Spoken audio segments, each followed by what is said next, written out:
जे कुंडली वापरण्याचं तंत्र आहे ते कुंडली वापरण्याचं तंत्र आज आपण शिकणार आहोत. ते तंत्र भाग एक जो दिलेला आहे तर त्याच्यामध्ये असा भाग आहे की तुम्हाला त्याच्यामध्ये पहिल्याच वेळेमध्ये काही तुम्हाला सगळ्या गोष्टी ज्या आहेत त्या मला शिकवता येतीलच असं नाही. कारण कुंडली वाचन करण्याचं तंत्र हे काही अगदी थोडक्यात असणारं किंवा छोटंसं असणारं नाहीये. मी तुम्हाला काहीतरी सांगितलं आणि त्याच्यामध्ये ते वर्कआउट झाला असं नाहीये. तुम्हाला त्याच्यामध्ये पूर्णपणे काही गोष्टी ज्या आहेत तर त्या तुम्हाला त्याच्यामध्ये नियमबद्धतेमध्ये सांगणं गरजेचं आहे आणि ते सांगितल्याच्या नंतर तुम्हाला कुंडली वाचन करणं हे व्यवस्थित प्रकारे जमू शकेल. कसं असतं, आपण 15 पद्धती शिकतो. आज ही पद्धत शिकलो, उद्या ती पद्धत शिकलो, परवा ती पद्धत शिकलो. असं करत, करत, करत, करत आपण 1760 पद्धती शिकतो. पण त्या 1760 पद्धतींमध्ये आपल्याला कुठल्याही प्रकारे तिथे पत्रिका वाचनच करता येत नाही. कधी आपल्याला वाटतं, की मी त्याच्यामध्ये नवमांश चांगलं वाचू शकतो. नवमांश शिकल्याच्या नंतर मला सगळी पत्रिका कळेल. कधी वाटतं, की मी षोडश वर्ग शिकल्याच्या नंतर मला सगळी पत्रिका कळेल. कधी वाटतं, मी जेमिनी पद्धत शिकेन, मग मला सगळी पत्रिका कळेल. कधी वाटतं, की मी सर्वतोभद्र चक्र शिकलो, तर मला सगळी पत्रिका चांगली वाचता येईल, उत्तम रीतीने कळेल. पण शेवटाला होतं असं, की माणसाला पत्रिका समोर आल्याच्या नंतर काहीही वाचन करता येत नाही. त्याचं कारण नेमकं काय आहे? तर ज्या वेळेला आपण पत्रिका वाचन करण्याचं तंत्र जी 12 घरांची, 12 राशींची आणि 9 ग्रहांची पत्रिका जी आहे, ही 9 ग्रहांची पत्रिका आपल्याला वाचता न येण्याचं कारण काय माहितीये का? या 3 गोष्टीच आपल्याला व्यवस्थित माहिती नसतात म्हणून आपल्याला पत्रिका नीट वाचन करता येत नाही. आणि तोच आपला कमकुवत दुवा असतो. मग आपण तिथे 1760 पद्धती जरी शिकलो, आज ही पद्धत, उद्या ती पद्धत करून तरी सुद्धा आपल्याला काहीही जमणार नाही. हे मी तुम्हाला अगदी तुम्हाला डंके की चोट पे सांगतो, की हे तुम्हाला मग त्याच्यानंतर तुम्ही म्हणाल, की मी एवढं शिकलोय तरी पण मला का कळत नाही? याचं सर्टिफिकेट घेतलं, त्याची डिग्री घेतली, इथे डॉक्टरेट लावली, तिकडे अजून काही लावलं, तिकडे विशारद लावलं, तिकडे आचार्य लावलं, प्राचार्य लावलं, तरी सुद्धा मला पत्रिका का वाचायला जमत नाही? कारण पत्रिका वाचन करणं हा केवळ आणि केवळ या 3 गोष्टींवर अवलंबून असणारा भाग आहे. आणि तोच जातकाला म्हणजे तुम्हाला विद्यार्थ्याला तो मुळात शिकवला जात नाही आणि तो विद्यार्थ्याला न शिकवण्याचं पूर्णपणे श्रेय जे आहे ते मास्तरला जातं. कसं जातं मास्तरला? कारण मास्तर काय करतो, तर त्याच्यामध्ये तो एवढ्या पद्धती घेऊन येतो आणि एक एक पद्धत शिकवत, शिकवत, शिकवत तो आपला खिसा तुडुंब भरत राहतो. किंवा आपला क्लास तुडुंब भरत राहतो. पण तो विद्यार्थ्याला एकही पद्धत व्यवस्थित कळू नये याची व्यवस्थित काळजी घेत असतो. थोडं, थोडं, थोडं, थोडं दाखवायचं. म्हणजे हे कसं असतं मुंबई दर्शन सारखं असतं. मुंबई दर्शनमध्ये तिथे गेटवे ऑफ इंडिया पासून गाडी जी सुरू करतात आणि त्याच्यानंतर ती बोरिवलीपर्यंत घेऊन जातात आणि मग त्यांना तिथे असं बाहेरून सगळं दाखवलं जातं. हे आहे, अमुक ते आहे, ते तमुक ते आहे. पण बाहेर काही त्यांना उतरवलं जात नाही. लोकांना पण वाटतं, वा म्हणजे मुंबई दर्शन करून आलो. पण मुंबई दर्शन जर करायचं असेल तर तुम्हाला मुंबई ही पायी फिरावीच लागेल आणि जर तुम्ही मुंबई पायी फिरला नाहीत तर तुम्हाला मुंबई कळणारच नाही. मग कुंडली वाचनाचं जे तंत्र आहे तर ते अशाच प्रकारे तुम्हाला हे केलं पाहिजे. जर तुम्हाला कुठलीही गोष्ट शिकायची असेल तर त्याच्यामध्ये पूर्ण खोलामध्ये उतरून तुम्हाला ते तंत्र अवगत केलं पाहिजे. तुम्हाला कुणीही असं सांगत असेल की जर तुम्ही अष्टक वर्ग शिकलात तर तुम्हाला खूप चांगल्या प्रकारे पत्रिका वाचता येईल. तुम्ही पद्धत म्हणून ती शिकू शकता. पण जर तुम्हाला ग्रहच माहिती नसतील तर ना ती पत्रिका तुम्हाला वाचता येत, ना ती शिकवणाऱ्या मास्तरला वाचता येत, ना त्याचं त्याला व्यवस्थित उत्तर देता येत. तर जेव्हा आपण जन्माला येतो तर त्यावेळेला आकाशामध्ये जी काही स्थिती असते तर ती आकाशातली जी काही स्थिती आहे तर ती स्थिती म्हणजे आपल्या जीवनाचा संपूर्ण नकाशा आहे. त्याच्यावरूनच आपलं जे काही रूप, रंग, ठेवण आणि भविष्यात घडणाऱ्या गोष्टी, वर्तमानात घडणाऱ्या गोष्टी आणि भूतकाळात घडून जाणाऱ्या गोष्टी या सगळ्या गोष्टींचा जो काही आढावा आहे, जो काही लेखाजोखा आहे तो संपूर्णपणे त्या तिथे तुम्हाला पाहायला मिळतो त्या 12 घरांमध्येच, त्या 12 राशींमध्येच आणि त्यानंतर तिथे उपस्थित असणाऱ्या 9 ग्रहांमध्ये पाहायला मिळतो. तर ज्या वेळेला आपण या कुंडलीलाच कमी महत्व देतो आणि ह्या कुंडलीला कमी महत्व देता आपण इतर कुंडल्यांकडे पाहत बसतो, ज्या कुंडल्यांची निर्मिती मुळातच या मूळ कुंडलीतून झालेली आहे, त्या क्षेत्र कुंडलीतून झालेली आहे, त्याच्याकडे जर आपण जास्तीत जास्त लक्ष देत राहिलो तर आपण पत्रिका कशी वाचू शकतो? नक्कीच आपल्याला पत्रिका वाचता येणार नाही आणि त्याच्यामधून परिणाम असा शेवटी होतो की आपल्याला जातकाला व्यवस्थित उत्तर देता येत नाही. कारण त्याचं असं आहे, की आपण जेव्हा एखाद्या पत्रिकेची निर्मिती ही नेमकं कशासाठी केलेली आहे, हेच जाणून घेत नाही. ते का जाणून घेत नाही? कारण ते ज्यावेळेला आपल्याला शिकवलं जातं, तर त्यावेळेला तिथे शिकवणारी व्यक्तीच आपल्याला त्याची जाणीव करून दिली जात नाही, की नेमकी शास्त्राची मर्यादा कुठपर्यंत आहे. तसं शास्त्र अमर्यादच आहे. तुम्हाला जर ते व्यवस्थित वाचता येत असेल, तर ते अमर्यादच आहे. आता काही वेळेला तिथे तुम्हाला जैमिनी पद्धत नावाची पद्धत जी आहे, तर ती आपल्याला काही वेळेला शिकवली जाते किंवा आपण काही वेळेला ती शिकलेलो आहोत. तर अशा वेळेला त्याच्यामध्ये काही मर्यादित स्वरूपाची उत्तरं देता येतात. त्याच्यामध्ये सगळ्या प्रकारची उत्तरं देता येत नाही. आणि ही जी कुंडली आहे जैमिनी पद्धतीची, ती जैमिनी पद्धतीची कुंडली आपल्या मूळ कुंडलीच्या माध्यमातूनच आलेली आहे. ती फिल्टर करून आलेली आहे. म्हणजे मूळ गाभा कोण आहे? तर मूळ गाभा म्हणजे ही मूळ कुंडली आहे. जी आपली क्षेत्र कुंडली किंवा लग्न कुंडली ज्याला आपण म्हणतो, ठोकळा कुंडली ज्याला आपण म्हणतो, तर ती कुंडली आहे आणि त्या कुंडलीला अनुसरूनच सगळ्या गोष्टी आपल्याला मिळत असतात. जेव्हा आपला आईच्या गर्भातून जन्म होतो, त्यावेळेला आकाशामध्ये पूर्व क्षितिजावर जी राशी उपस्थित असते, ती राशी म्हणजे आपली लग्न राशी. आता ती लग्न राशी म्हणजे काय? तर लग्न राशी म्हणजे देह आणि तो देह, ती लग्न राशी, त्या लग्न राशीतून आपल्याला काय काय मिळणार आहे आणि आपण काय काय घेऊन आलेलो आहोत हे त्या एका राशीवरूनच निश्चित होतं. आणि त्याच्यामध्ये तिथे कोणता ग्रह आलेला आहे किंवा त्याच्यावरती कोणत्या ग्रहाची दृष्टी आलेली आहे, त्या ग्रहात त्या लग्नाचा लग्नेश हा कोणत्या ग्रहाच्या सोबत आहे, कोणत्या स्थानात आहे, कोणत्या राशीत आहे, ह्या सगळ्या गोष्टींचा जो काही सारांश आहे, तो सगळ्या गोष्टींचा सारांश आपल्याला पाहायचा असतो. त्याला म्हणतात ते कुंडली पाहण्याचं तंत्र.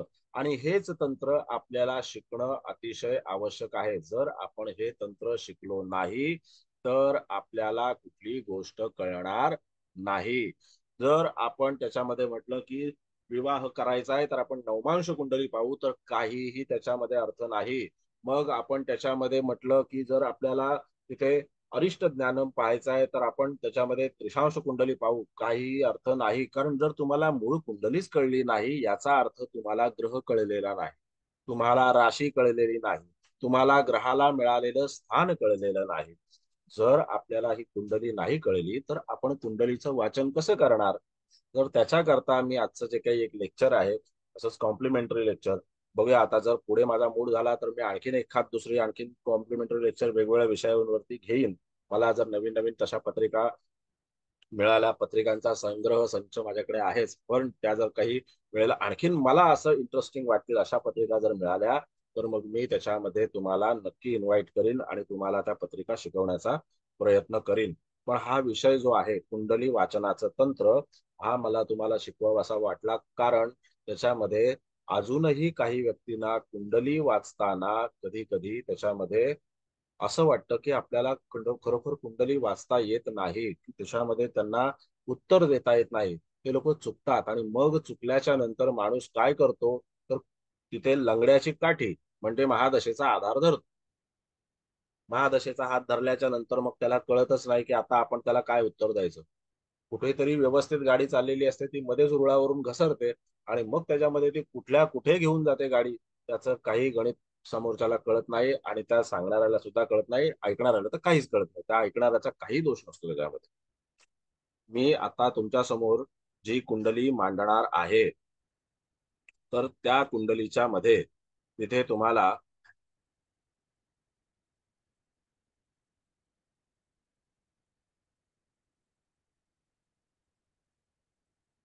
बघा दिसते का कुंडली?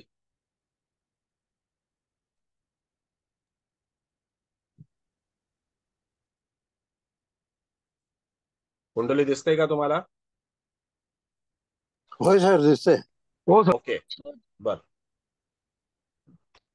बरं, आता असं आहे की ही जी काही कुंडली आपण इथे मांडलेली आहे, तर ह्या कुंडलीच्या याच्यामध्ये जर आपण विचार केला, तर इथे कुंडली नेमकी वाचायची कशी?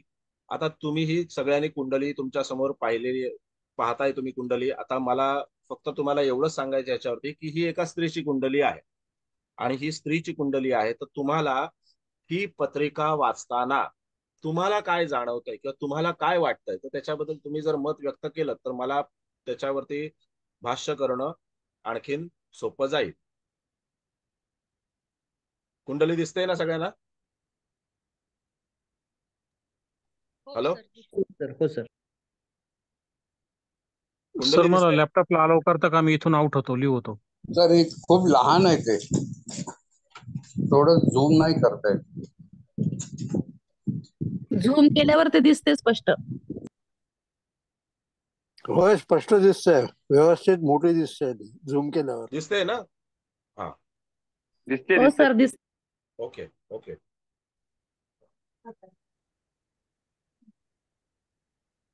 दिसते मी आपली लॉक कुंडली काय झालं?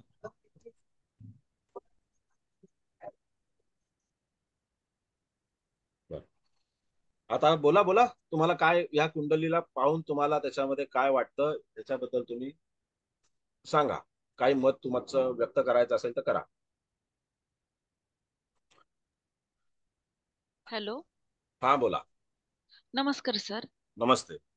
सर म्हणजे मला एवढं येत नाही, पण मी म्हणजे जे मला येतंय ते सांगा वाटतंय ते मॅडम, बोलते.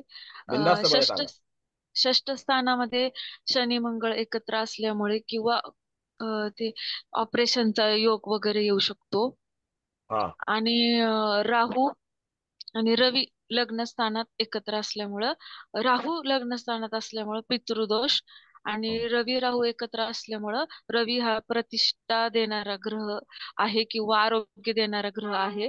तर राहू त्याच्यासोबत असल्यामुळं प्रतिष्ठेला भविष्यात धक्का लागू शकतो किंवा आरोग्याचे प्रॉब्लेम येऊ शकतात बर, असं ओके. ग्रेट वाटतं. ग्रेट. आणखीन आणखीन काही व्यक्त व्हायचंय तुम्हाला? काही बोलायचं? Hello sir. आणि चंद्र अष्टमात असल्यामुळं बहुतेक त्यांची मानसिक म्हणजे मनोबल कमी राहील आयुष्यात. हं. आणि चंद्रगुरूचा योग अष्टमात आहे, तो दुसरीकडे असता तर आणखीन उत्तम फळं मिळू शकली असती. आणि ओके लग्नेश व्ययात गेलेला आहे असं थोडं ओके. वाटतं, त्याच्यामुळं थोडं. थँक्यू बर सर. हॅलो. बर, ठीक. हा बोला बोला बोला. तर वैवाहिक जीवन बरोबर नसेल त्यांचं. बर, ओके. हॅलो. आणखी? हा, वृषभ लग्न आहे. हा व्यक्ती कलेच्या बाबतीत खूप चांगला विषय आहे त्यांचा, पण आत्मविश्वास पाहिजे तसा नाही आहे, राहू सूर्य एकत्र असल्यामुळे. आणि मंगळ शनी षष्ठात आहे, तिथे कोर्ट कचेरी, कर्जबाजारीपणा हा पण तिथे आलेला आहे. आजारपण आहे या व्यक्तीला. आत्मविश्वास आणि टेन्शन पण जास्त आहे, कारण अष्टम स्थानामध्ये चंद्र आहे.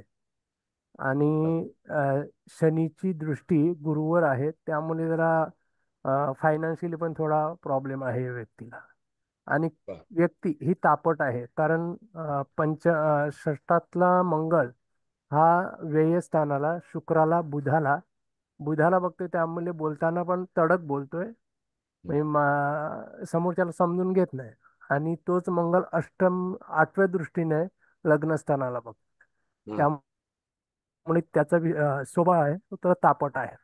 आणि केतू सप्तम स्थानात असल्यामुळे वैवाहिक सुखामध्ये खूप त्रास आहे या व्यक्तीला. बर, ओके. ग्रेट. बर, आणखी?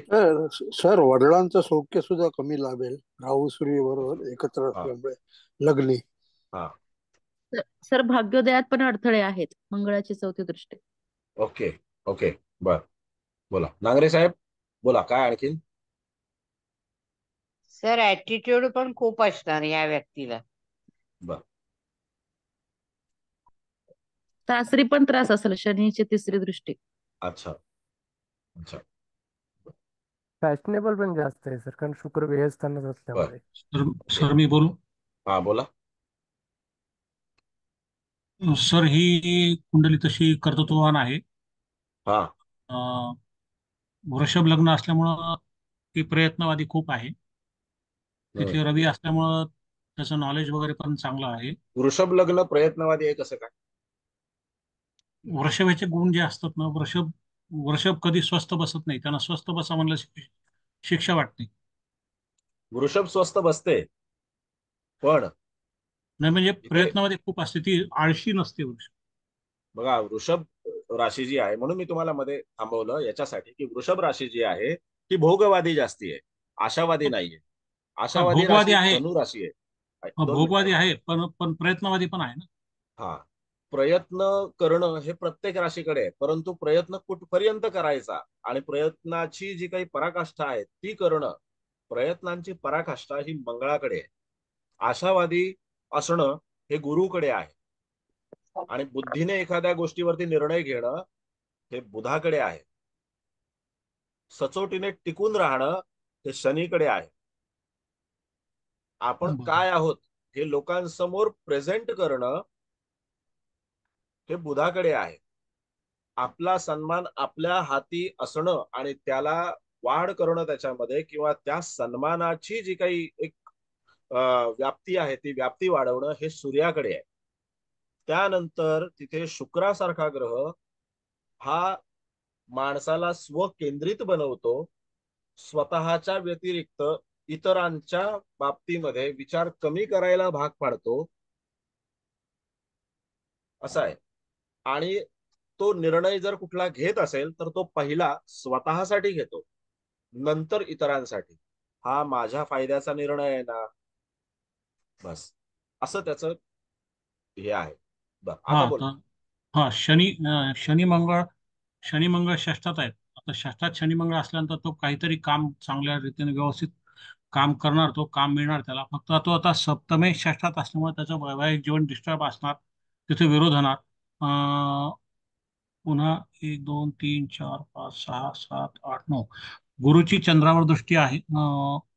गुरुची चंद्रावर कुठे दृष्टी आहे? नाही गुरु नाही चंद्राच्या नाही सोबतच आहे. नाही नाही नाही नाही, गुरुची नाही, ते व्ययात बुध शुक्र आहे. बर. हा, तो गुरुचंद्र युती अष्टमात आहे. हा, तर अष्टमातला गुरु व्ययाला पाहतो, तो त्याच्यामुळं व्यय जास्त होऊ देणार नाही, त्याच्यावर थोडं नियंत्रण ठेवेल. आणि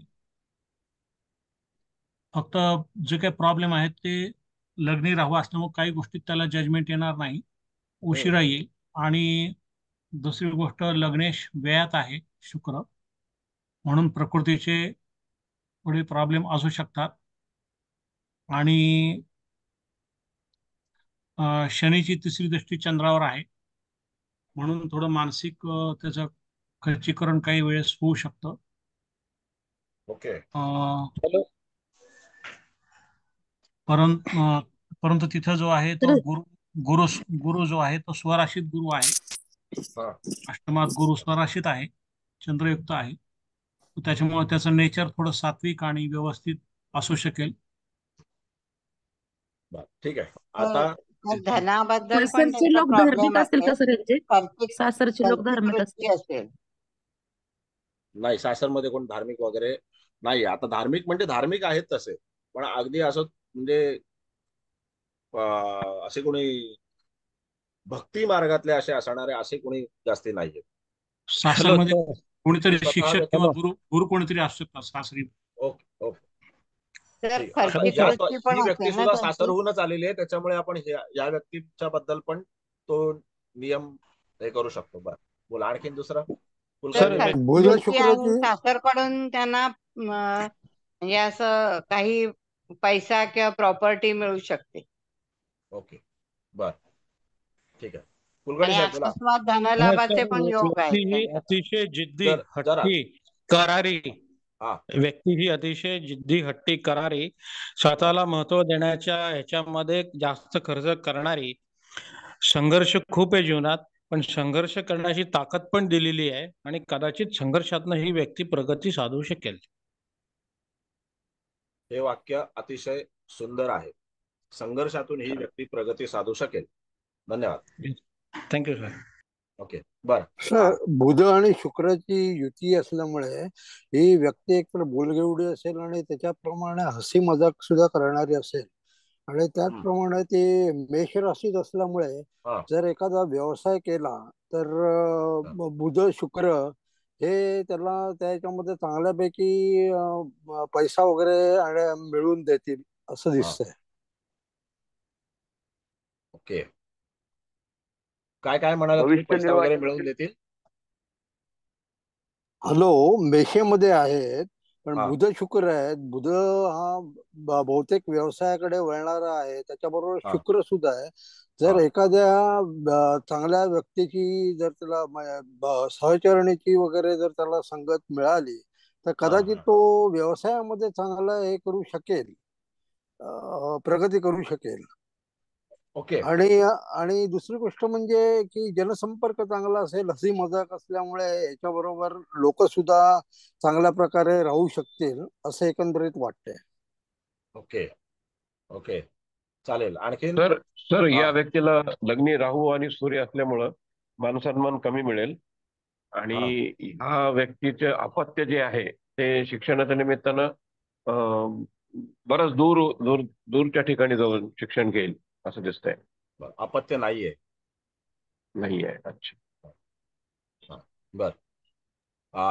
नांगरे साहेब बोला. आणि चंद्र अष्टमात आहे सर, थोडेसे भित्रा स्वभाव वगैरे, अं, भीती भीती वाटण्याची सवय असण्याची शक्यता आहे. ओके. ओके, बोला. सर मी बोलू का? हा बोला. कष्टातून भाग्य निर्मिती करेल आणि दुसरं म्हणजे भविष्य निर्माणाच्या दृष्टीने पैसे साठवण्याची ही वृत्ती असेल. हम्म. हॅलो. हा हा हा हा.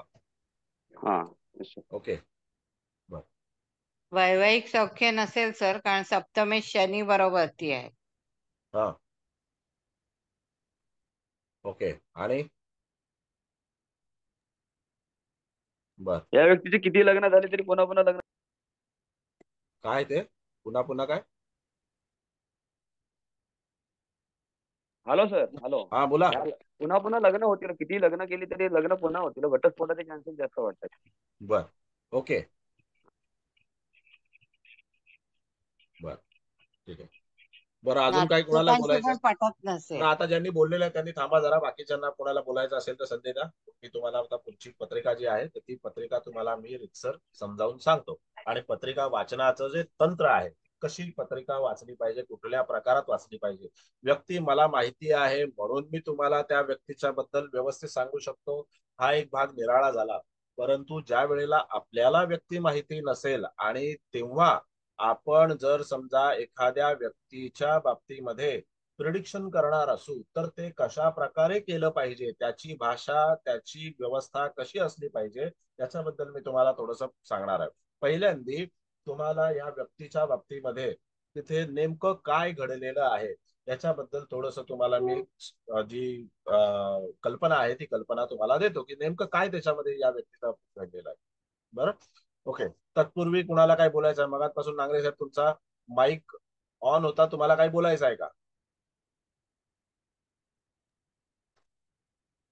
बोला, तुमचा आवाज नाही येत आहे. आवाज येत नाहीये तुमचा. सर या हा, जातकाला आवाज कर्जाची समस्या असू शकते.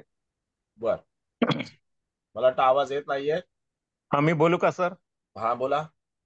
सर ही व्यक्ती कलाकार असायची शक्यता वाटते मला, आणि तिच्या कलेमध्ये ती निपुण असावी. या हा व्यक्तीचं लग्न झालेलं नसावं. बर, ओके. ओके, बर, ठीक. आता ही वृषभ लग्नाची पत्रिका आहे आणि धनु राशीची पत्रिका आहे, बरोबर आहे. वृषभ लग्न म्हणजे शुक्राचं लग्न आहे आणि त्यानंतर तिथे धनु राशी ही गुरुची राशी आहे. पहिल्यांदा आपण या दोन ग्रहांच्या बाबतीमध्ये थोडंसं जाणून घेऊ अगदी थोडक्यामध्ये. वृषभ लग्न म्हटल्याच्या नंतर ते शुक्राचं लग्न आहे आणि शुक्र म्हणजे दैत्यांचा गुरु, आणि गुरु म्हणजे धनु राशी ही गुरुची राशी आहे आणि तो चंद्र सुद्धा गुरुच्या सोबतच आहे, पण तो अष्टमामध्ये आहे. आता त्याच्यामध्ये चंद्र अष्टमामध्ये जर आहे तर तिथे ती धनु राशी म्हणजे गुरुची राशी, म्हणजे तो बृहस्पती हा देवांचा गुरु आहे. आता इथे दोन्ही मध्ये आपल्याला एक साम्य आढळतं आणि एक साधर्म्य आपल्याला असं आढळतं त्याच्यामध्ये की ह्या दोन्हीही राशी ज्या आहेत ना, एक राशी देवांच्या गुरुची आणि एक राशी दानवांच्या गुरुची आहे, बरोबर.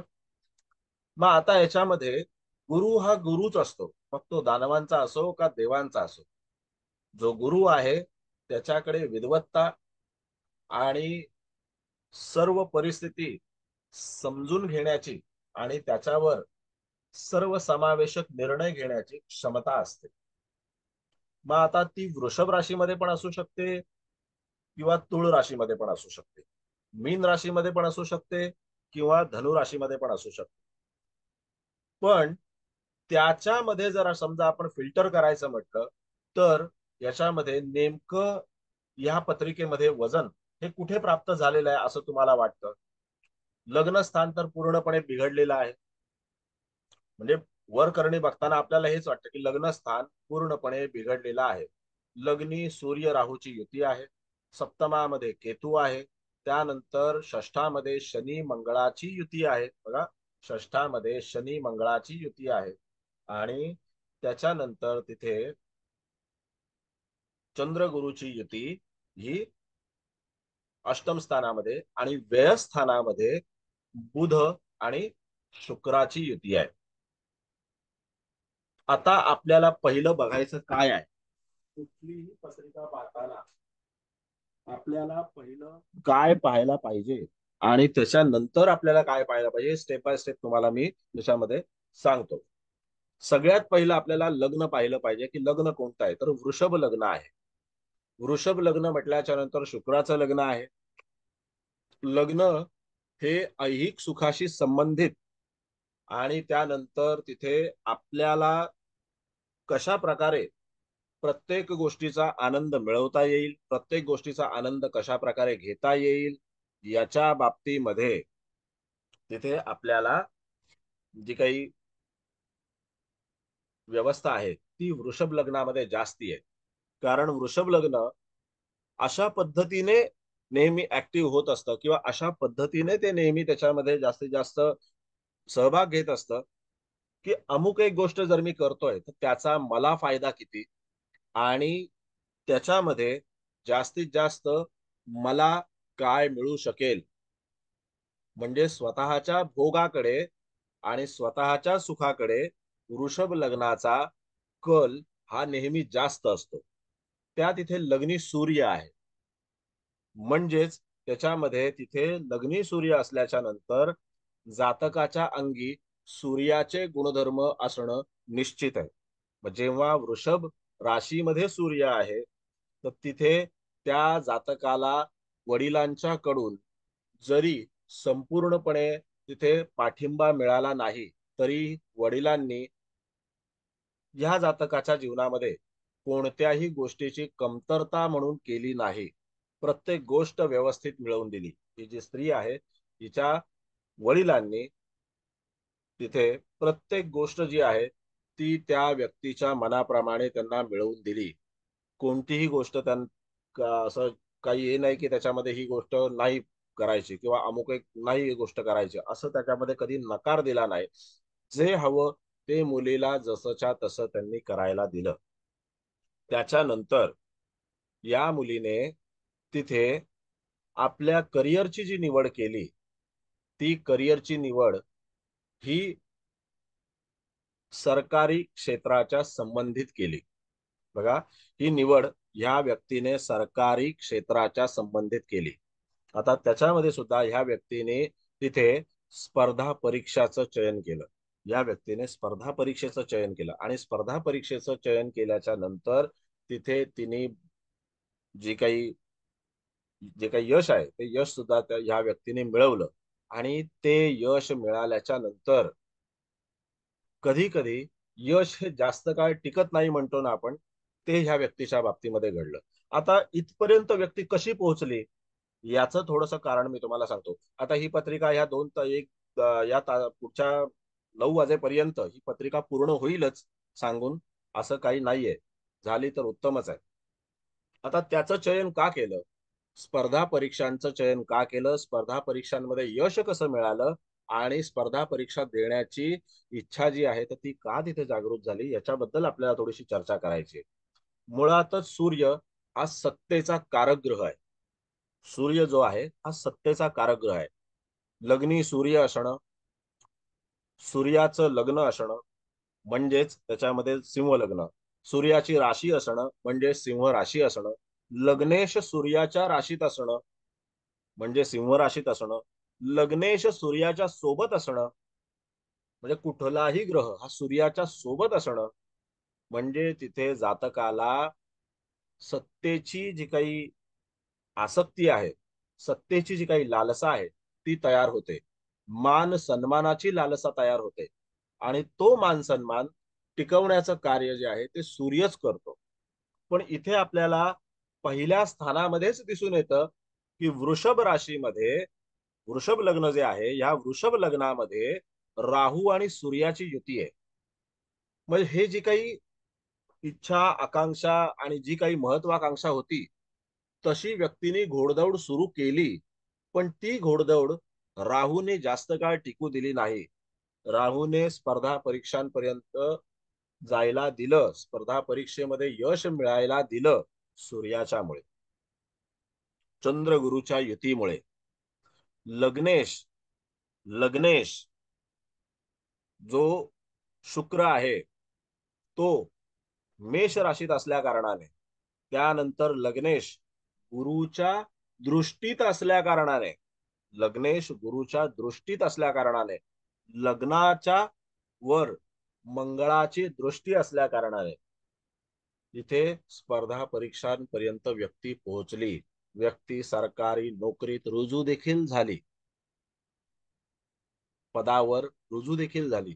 रुजू झाल्याच्या नंतर तिथे व्यक्तीच्या जीवनामध्ये ज्या काही नंतर घडामोडी घडल्या, त्या घडामोडी खूप विचित्र आणि वेगळ्या प्रकारच्या घडल्या. म्हणजे व्यक्तीला करिअर पासून तर बाजूला व्हावंच लागलं, करिअर पासून तर तिथे व्यक्ती बाजूला झालीच. म्हणजे व्यक्ती अशा पद्धतीने तिथे निराशेच्या गर्तेत गेली, करिअर पासून बाजूला झाली, सगळ्याच गोष्टी ज्या आहेत त्या व्यक्तीने त्याग करत गेली. आणि त्याच्यानंतर ती व्यक्ती, जसं मगाशी इथे देऊळकर साहेब म्हणाले की यांच्या घरी कोणीतरी भक्ती मार्गातली व्यक्ती असेल, तर ही व्यक्ती स्वतःच भक्ती मार्गामध्ये इतकी रममाण झाली, कारण तिथे चंद्रगुरूची अष्टम स्थानामध्ये असणारी युती. आता इथपर्यंतचा व्यक्तीचा प्रवास कसा झाला त्याच्याबद्दल मला तुम्हाला सांगायचं आहे, आणि तो का झाला, तशा प्रकारेच का झाला याच्याबद्दल सांगायचं. जसं या व्यक्तीने स्पर्धा परीक्षा जी दिली, तर ती स्पर्धा परीक्षा देण्याचं कार्य त्या वृषभ लग्नाच्या माध्यमातून तिथे जो काही लग्नेश हा बुधाच्या सोबत आणि मेष राशीमध्ये असल्याच्या नंतर तिथे व्यक्तीला आपला फायदा लवकर ओळखण्याची बुद्धी तयार झाली. लग्नी सूर्य असल्यामुळे व्यक्तीला हे कळलं की मला त्याच्यामध्ये सत्ता, मान, सन्मान हवा आहे, कारण माझ्याकडे ती योग्यता आहे, आणि ह्या योग्यतेची जाणीव जी आहे ती कुणी करून दिली, तर ती सूर्याने करून दिली. त्यानंतर तिथे मी हे करू शकते याची जाणीव करून दिली, तर त्याच्यामध्ये शुक्राने करून दिली. आणि ज्या वेळेला तिथे शुक्र हा मेष राशीमध्ये आहे, तर मेष राशी ही मंगळाची राशी आहे, आणि मंगळ हा स्पर्धात्मक जीवन जगणारा ग्रह आहे, स्पर्धेच्या माध्यमातून पुढे जाणारा ग्रह आहे. मंगळाला नेहमी स्पर्धा करायला आवडते. जर मंगळाने स्पर्धा करणं सोडलं तर मंगळाला तिथे पुढे कुणीही विचारत नाही, कारण मंगळाचा गुणधर्मच स्पर्धा करणं आहे, सूर्याचा गुणधर्म जिंकणं आहे. मंगळ कितीही युद्ध करत असला, मंगळ कितीही युद्ध जिंकून देत असला, तरी सुद्धा त्या युद्धाचा विजय जो आहे तो शेवटी कुणाच्या पारड्यात पडत असतो, तर तो सूर्याच्या पारड्यात पडत असतो. आणि जेव्हा हा विजय सूर्याच्या पारड्यात पडतो त्यावेळेला सूर्याची स्थिती ही चांगली असणं गरजेचं असतं. आता ह्या मंगळाने तिथे विजय तर प्राप्त करून दिला, पण तिथे जेव्हा सूर्याची स्थिती चांगली नाही त्यावेळेला तिथे या व्यक्तीच्या जीवनामध्ये मान सन्मानाची कमतरता ही तयार झालीच, कारण सूर्य चांगला नाही. जर सूर्य चांगला असेल तर तुम्हाला आपसूक तिथे मान सन्मानाची कमतरता राहत नाही, तो समोर तुम्हाला माणूस असा, आपण म्हणतो ना थाली में परोस दिया जाता है, तशा प्रकारे तिथे तुम्हाला स्थिती प्राप्त होते. पण इथे लग्नीच सूर्य राहूयुक्त असल्या कारणाने राहूने नंतर ते कार्य जे आहे ते सुरू केलं. मधल्या काळामध्ये राहूने काही डिस्टर्बन्स केला नसेल का? नक्की केला असेल, नक्की केला असेल. मग तिथे वडिलांनी कुठल्याही प्रकारे व्यक्तीला गाईड न करणं आणि कुठल्याही प्रकारे त्यांना न रोखणं, हा सुद्धा एक त्याच्यामधला मायनस पॉइंटच आहे. कारण वडील सुद्धा प्रचंड अनुभवी, व्यावसायिक आणि त्याच्यामध्ये प्रत्येक गोष्टीमध्ये माहीर असलेला माणूस. पण वडिलांनी आपल्या सुपुत्रीला कुठल्याही तऱ्हेने त्याच्यामध्ये कधीही ऍडवाइस केलं नाही की तू असं कर, अमुक कर, तमुक कर, असं काही नाही. तुला जे वाटतं ते कर, तुला तुझ्यासाठी जे योग्य वाटत असेल ते कर, मला त्याच्यामध्ये काहीही घेणं देणं नाही. अशा प्रकारे तुला काय पाहिजे ते सगळं माझ्याकडून मिळेल. पाठिंबा पाहिजे आहेच, पैसे पाहिजेत आहेच, तू काही नाही केलंस तरी सुद्धा तुला तिथे आयुष्यभर बसून खाण्याची व्यवस्था तिथे आहे. अशा पद्धतीने तिथे व्यक्ती आपलं जीवन जे आहे ते जगत होती. आणि त्याच्यामध्ये तिथे जेव्हा ती सरकारी सेवेमध्ये रुजू झाली, सरकारी सेवेत रुजू झाल्याच्या नंतर ह्या व्यक्तीच्या जीवनामध्ये तिथे कलाटणी तयार झाली, कलाटणी आली ह्या व्यक्तीच्या जीवनामध्ये. आता तिथे ही कलाटणी येण्याचं कारण आणि त्याच्यामध्ये नेमकं काय झालं असेल याच्याबद्दल आपण थोडंसं जाणून घेऊ. आता जसं मंगळाचा एक गुणधर्म आहे, मंगळ हा अतिशय स्पीडी ग्रह आहे, मंगळ हा अतिशय त्याच्यामध्ये धडपड्या ग्रह आहे, मंगळ हा अशा प्रकारे काही गोष्टी करत असतो, अशा प्रकारे काही गोष्टींमध्ये पुढे जात असतो की तो तिथे कुठल्याही तऱ्हेच्या गोष्टींची पर्वा करत नाही. तो आपल्या आजूबाजूच्या गोष्टींची पर्वा करत नाही, मागच्या पुढच्या गोष्टींची पर्वा करत नाही आणि बेधडक रीतीने तो पुढे जात असतो. तसंच ह्या व्यक्तीच्या बाबतीमध्ये झालं. या व्यक्तीचं तिथे गाडी चालवत असताना ऍक्सिडेंट झालं. या व्यक्तीचं गाडी चालवत असताना ऍक्सिडेंट झालं आणि ही व्यक्ती त्याच्यामध्ये एकटीच होती.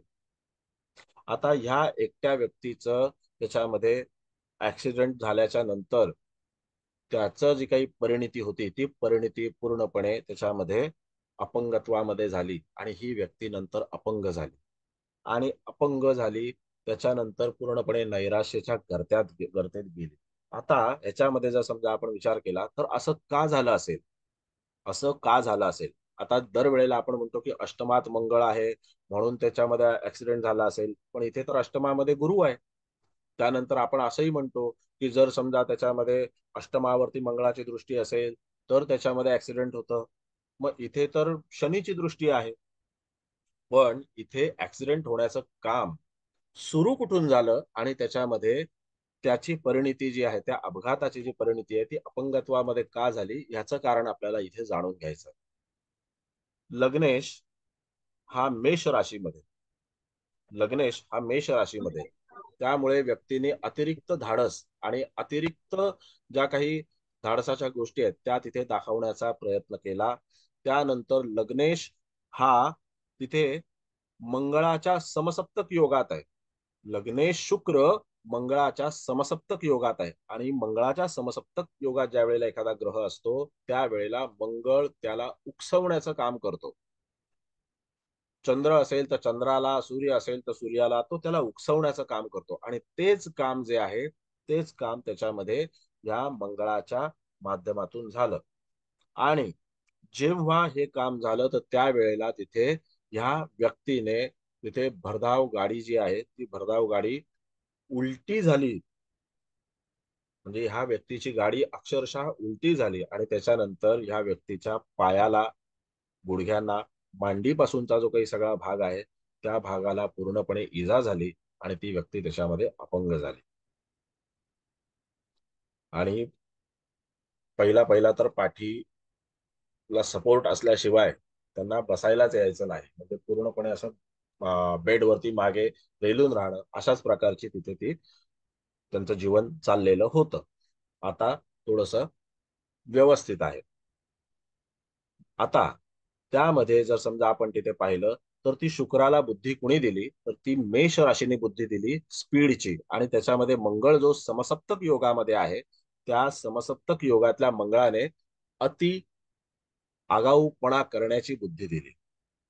पण ज्या वेळेला असं होत होतं त्यावेळेला फक्त हाच एक फॅक्टर तिथे कामी आला का तर नाही, आणखीन एक फॅक्टर तिथे कामी आला. तो म्हणजे तिथे मंगळ जो आहे तो लग्न स्थानाला सुद्धा पाहतोय आणि तो 8व्या दृष्टीने पाहतोय. मला वाटतं मी मागच्या वेळेला एकदा तुम्हाला सांगितलं होतं की जेव्हा मंगळ 8व्या दृष्टीने तिथे लग्न स्थानाला पाहत असतो, त्या वेळेला तिथे जातकाच्या जीवनामध्ये तिथे तो अशा तऱ्हेची काही संकट उभी करतो की त्या संकटांच्या मधून त्याला बाहेर येणं कधी कधी कठीण होऊन जातं. जर मंगळ 8व्या दृष्टीने पाहत असेल तर तो वारंवार तशा पद्धतीची काही गोष्ट जी आहे तर ती त्या भागामध्ये तो करत राहतो, तसा उत्पात तो करत राहतो. कारण मंगळ हा तिथे उग्र पद्धतीचा ग्रह असल्याने, तो शांत न बसणारा ग्रह असल्याने तिथे काही गोष्टी अशा होत राहतात. म्हणजे मंगळ जो आहे, हा मंगळ ज्या वेळेला इथे लग्न स्थानाला पाहतोय, त्यावेळेला लग्न स्थानाला मंगळाने पाहिल्याच्या नंतर तिथे व्यक्तीला चुकीचे निर्णय घेणं, बुधाच्या समसप्तकात मंगळ असल्याने तिथे व्यक्तीने चुकीचे निर्णय घेणं, चुकीचे निर्णय म्हणजे काय की स्पीड अति. मग तिथे जर जातकाने स्पीड वरती कंट्रोल केला असता तर ही घटना टेक्निकली टळू शकली असती. परंतु त्याच्यामध्ये तिथे मंगळ आणि शुक्र ह्यांचा जो काही तिथे समसप्तक योग, त्यानंतर मंगळ आणि बुधाचा समसप्तक योग आणि मंगळाची दृष्टी जी आहे ती पूर्णपणे तिथे लग्न स्थानामध्ये आहे. त्याच्यामुळे तिथे मंगळाने स्पीड अवलंब केला आणि तो स्पीड अवलंब केल्याच्या नंतर त्याची परिणती अपघातामध्ये झाली आणि त्या अपघाताची परिणती जी आहे ती पूर्णपणे त्याच्यामध्ये अपंगत्वामध्ये झाली. ज्या वेळेला अशी अपंगत्वामध्ये परिणती होते तर त्याचं कारण काय झालं असेल तर अपंगत्व आणणारा ग्रह हा मंगळ नाहीये. मंगळ हा अपघात करवणार आहे आणि त्या अपघातातून पण जातकाला उभं करणार आहे. परंतु जेव्हा माणसाला अपंगत्व येतं तर त्यावेळेला ते अपंगत्व जातकाला शनीच्या माध्यमातून येत असतं. मग इथे शनीने काय भूमिका घेतलेली आहे तर तो शनी हा पूर्णपणे लग्नेशाच्या समसप्तक योगामध्ये आहे आणि तोच शनी तिथे अष्टम स्थानावरती दृष्टी ठेवून आहे. आता ज्या वेळेला चंद्र अष्टमामध्ये आहे त्या वेळेला तिथे गुरु सुद्धा अष्टमामध्ये आहे आणि जेव्हा तिथे मंगळाच्या माध्यमातून ऍक्सिडेंट झाला तर त्यावेळेला आपण तिथे काय म्हणू की तिथे चंद्र अष्टमात असल्या कारणाने बालारिष्ट योग तयार झाला. म्हणजे जातकाच्या जीवनामध्ये कमी वयामध्ये मोठं संकट आलं आणि मग त्याच्यामध्ये जातक तिथे चिरडला गेला. बरं ठीक आहे, इथपर्यंत आपण ओके म्हणू. पण तिथे गुरु असल्यामुळे तो वाचला, तेही ठीक आहे. मग अपंगत्व का आलं?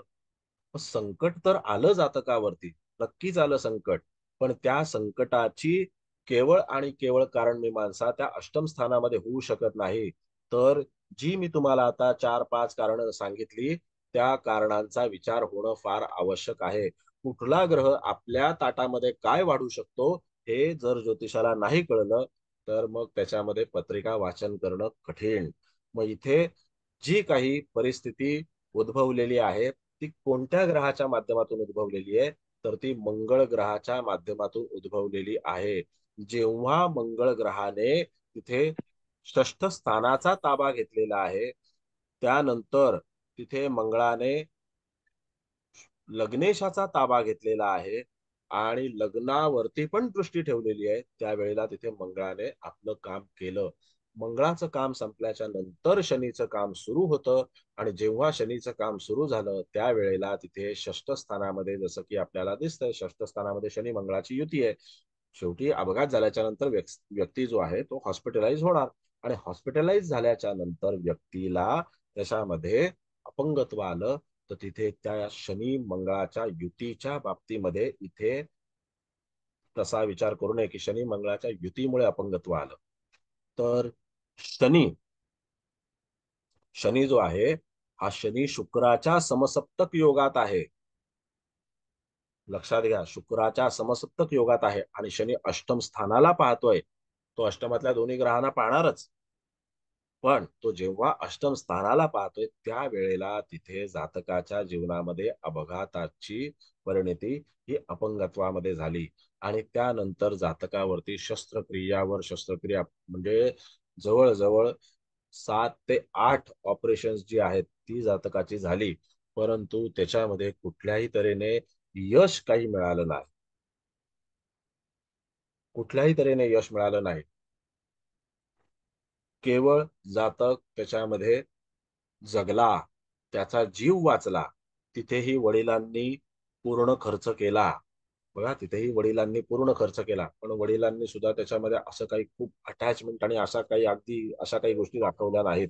पण त्याच्यामध्ये वडिलांनी आर्थिक जो काही पाठिंबा आहे तो आर्थिक पाठिंबा त्याच्यामध्ये दिला. तिथे तुम्ही अष्टम स्थानाला महत्व देऊ शकता, की तिथे चंद्रगुरुची युती आहे आणि त्या चंद्रगुरुच्या युतीमुळे आणि तोच गुरु तिथे लग्नेशाला पाहतोय, त्याच्यामुळे तोच गुरु तिथे धनस्थानाला पाहतोय, त्याच्यामुळे तिथे जातकाला आर्थिक पाठिंबा जो आहे तो विनासायास मिळाला. कोणत्याही तऱ्हेने त्याच्यामध्ये तिथे त्या जातकाला त्रास झाला नाही. आता तिथे पुढे जाऊन जेव्हा आपण पाहतो तर हा बालारिष्ट जो योग आहे त्याच्यावरती जर शनीची दृष्टी असेल तर किंवा आणि गुरुची दृष्टी असेल किंवा गुरु तिथे असेल तर जातकाचा जीव जात नाही. लग्नावरती गुरुची दृष्टी, चंद्रावरती गुरुची दृष्टी, चंद्रगुरुच्या योगामध्ये सूर्यावरती गुरुची दृष्टी, लग्नेशावरती गुरुची दृष्टी, अष्टम स्थानावर गुरुची दृष्टी किंवा तिथे गुरु असणं, अशा वेळेला जातकाला तिथे मृत्यू येत नाही. तर तिथे तो त्याचा जीव जो आहे तो गुरु कृपेने वाचला जातो, म्हणजे गुरुग्रहाच्या कृपेने तिथे तो वाचला जातो आणि त्याच्यावरती तिथे शनीची दृष्टी आहे. तो चंद्रावरती शनीची दृष्टी असल्या कारणाने जातकाला प्रचंड नैराश्य आलं. कमीत कमी हे ऍक्सिडेंट झाल्याच्या नंतर ही जी व्यक्ती आहे ही व्यक्ती आपल्या बापाशी आणि आपल्या नवऱ्याशी आणि कोणाशीही, म्हणजे हे तर दोन जवळचे लोक होते, पण ह्या मधल्या कोणाशीही ही व्यक्ती 6 महिने बोललीच नाही, बोलतच नव्हती. अगदी शांत शांत आणि शांतच असायची. फक्त तिथे जे काही औषध आणि जे काही थोडस खायचं प्यायचं जे काही होतं तेच, बस. बोलणं नाहीच. समोरून कितीही विचारणा झाली, काही बोललं तरी सुद्धा. त्यानंतर जीवनामध्ये एक समय असा आला की आता जसं तुम्हाला त्याच्यामध्ये वाटतंय की जातकाच्या जीवनामध्ये वैवाहिक जीवनामध्ये संकट आलेलं आहे. नक्की वैवाहिक जीवनामध्ये संकट आलेलं आहे. मग ते कसं आलेलं आहे वैवाहिक जीवनामध्ये संकट? तर लग्नी सूर्य राहूची युती आहे. आपल्या सगळ्यांना माहिती आहे की सूर्य म्हणजे पिता आणि सूर्य म्हणजे पती. तर पतीच्या बाबतीतली भूमिका तुम्हाला सांगायची, आपल्या पित्याच्या बाबतीतली भूमिका तुम्हाला मी सांगितलेली आहे. मग ज्या वेळेला तिथे या पत्रिकेच्या मध्ये सूर्य राहूची युती ही लग्नी आहे, तर त्यावेळेला पत्नीच्या आजारपणामध्ये जातकाला तिथे पतीने सांभाळलं. म्हणजे ह्या जातकाच्या आजारपणामध्ये पतीने तिला सांभाळलं. सांभाळल्याच्या नंतर साधारणतः 1 ते 1.5 वर्ष जे आहे, 1 ते 1.5 वर्ष त्याच्यामध्ये त्याने व्यवस्थित जी काही आपली जबाबदारी आहे ती जबाबदारी पार पाडली. आणि त्याच्यानंतर त्याने तिथे प्रस्ताव असा तिच्यासमोर ठेवला की मी दुसरं लग्न करणार आहे. त्याने स्पष्टपणे सांगितलं की मी दुसरं लग्न करणार आहे. तुझी संमती असो नाहीतर नसो. तुझी जर संमती असेल तर मी तुला सुद्धा सांभाळेन. तुला कुठल्याही गोष्टीची कमतरता पडू देणार नाही. तू मरेपर्यंत मी तुला सांभाळणार किंवा मी मरेपर्यंत तुला सांभाळणार. आणि त्याच्यानंतर तिथे जर समजा तुला मान्य नसेल तर मग मी तिथे रीतसर तुझ्यापासून डिवोर्स घेईन आणि त्यानंतर मी विवाह करीन, अशी त्याने तिथे कंडिशन ठेवली. आणि साधारणपणे काही महिन्यांनंतर ह्या कंडिशनवरती त्यांचा निर्णय झाला. आणि तो निर्णय झाल्याच्या नंतर तिथे असं ठरलं की तिने त्याला विवाह दुसरा करण्याची संमती दिली. इथे तुम्हाला रवी आणि राहू ह्या युतीची, स्त्रीच्या पत्रिकेतल्या ह्या युतीची जी काही एक मेख आहे ती मेख तुम्हाला कळते. आलं लक्षात? म्हणजे सूर्य राहू काय करू शकतो आणि हे अकस्मात संकट जे तिच्या जीवावर बेतलं होतं तेच अकस्मात संकट जे आहे ते काही महिन्यानंतर, काही वर्षांनंतर तिच्या वैवाहिक जीवनामध्ये सुद्धा तसंच आलं. आणि मग ते कसं आलं तर त्याचा ज्या वेळेला आपण विचार करतो तर तिथे आपल्याला पाहिलं पाहिजे की सप्तम स्थानामध्ये केतू, पहिला म्हणजे तिथे सूर्य राहूच्या युतीकडे तुम्हाला गेलं पाहिजे की इथे कुठलीही घटना घडण्यासाठी एक फॅक्टर असून चालत नाही, त्याच्यासाठी सपोर्टिव्ह पुढचे 2 ते 3 फॅक्टर हे असतातच असतात. आणि त्याच्याशिवाय का पत्रिका तशा प्रकारे ऑपरेट होत नाही, माणसाच्या जीवनामध्ये तशा प्रकारे घटना घडत नाहीत.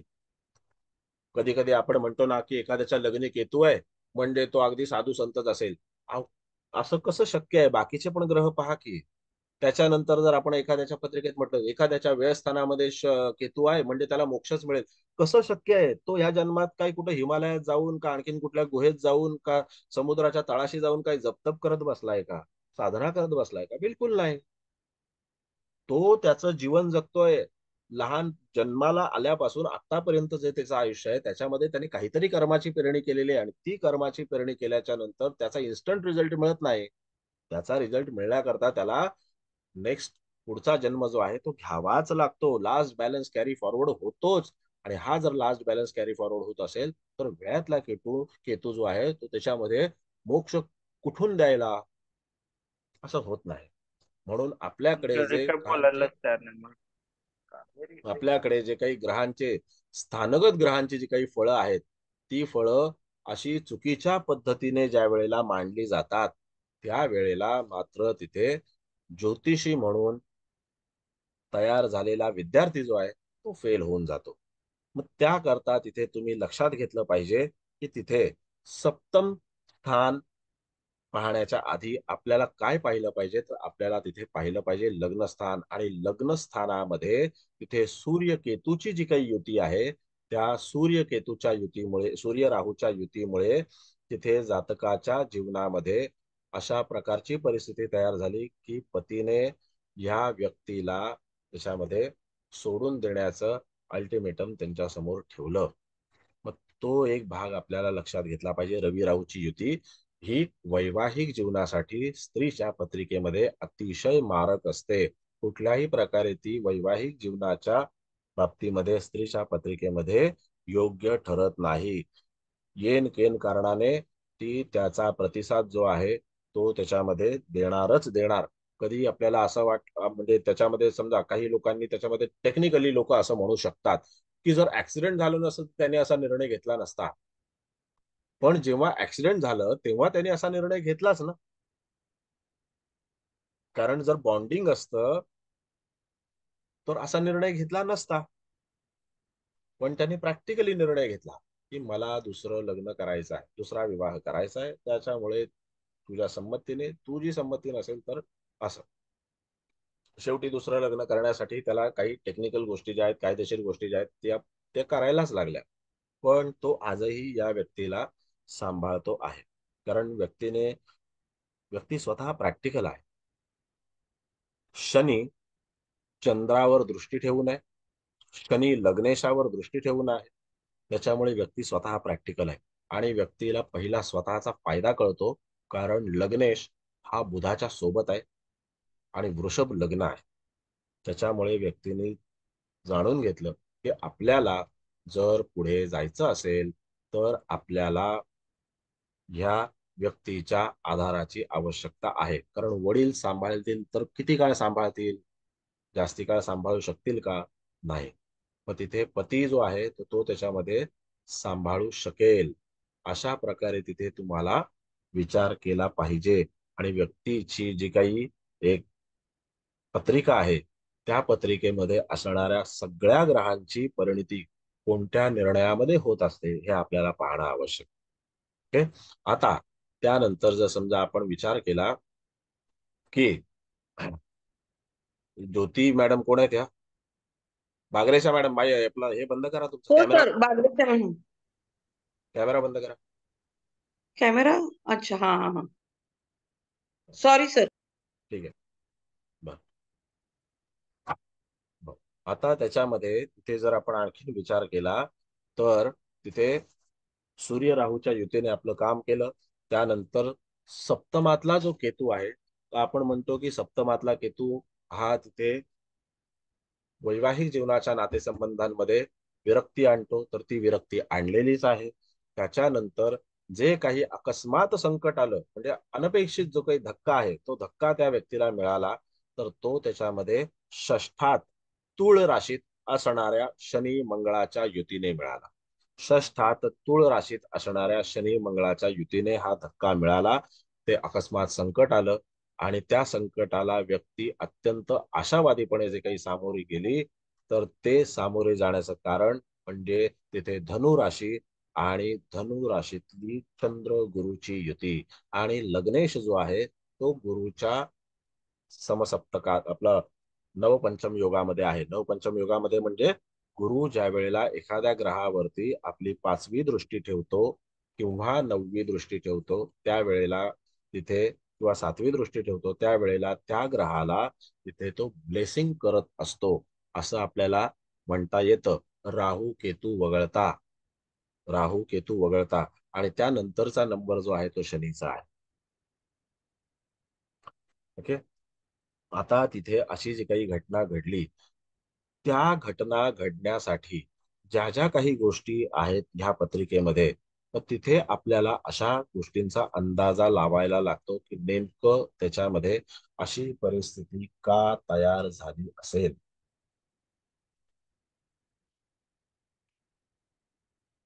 हं? आता तुम्हाला याच्याबद्दल कुणाला काही विचारायचं आहे, बोलायचं आहे?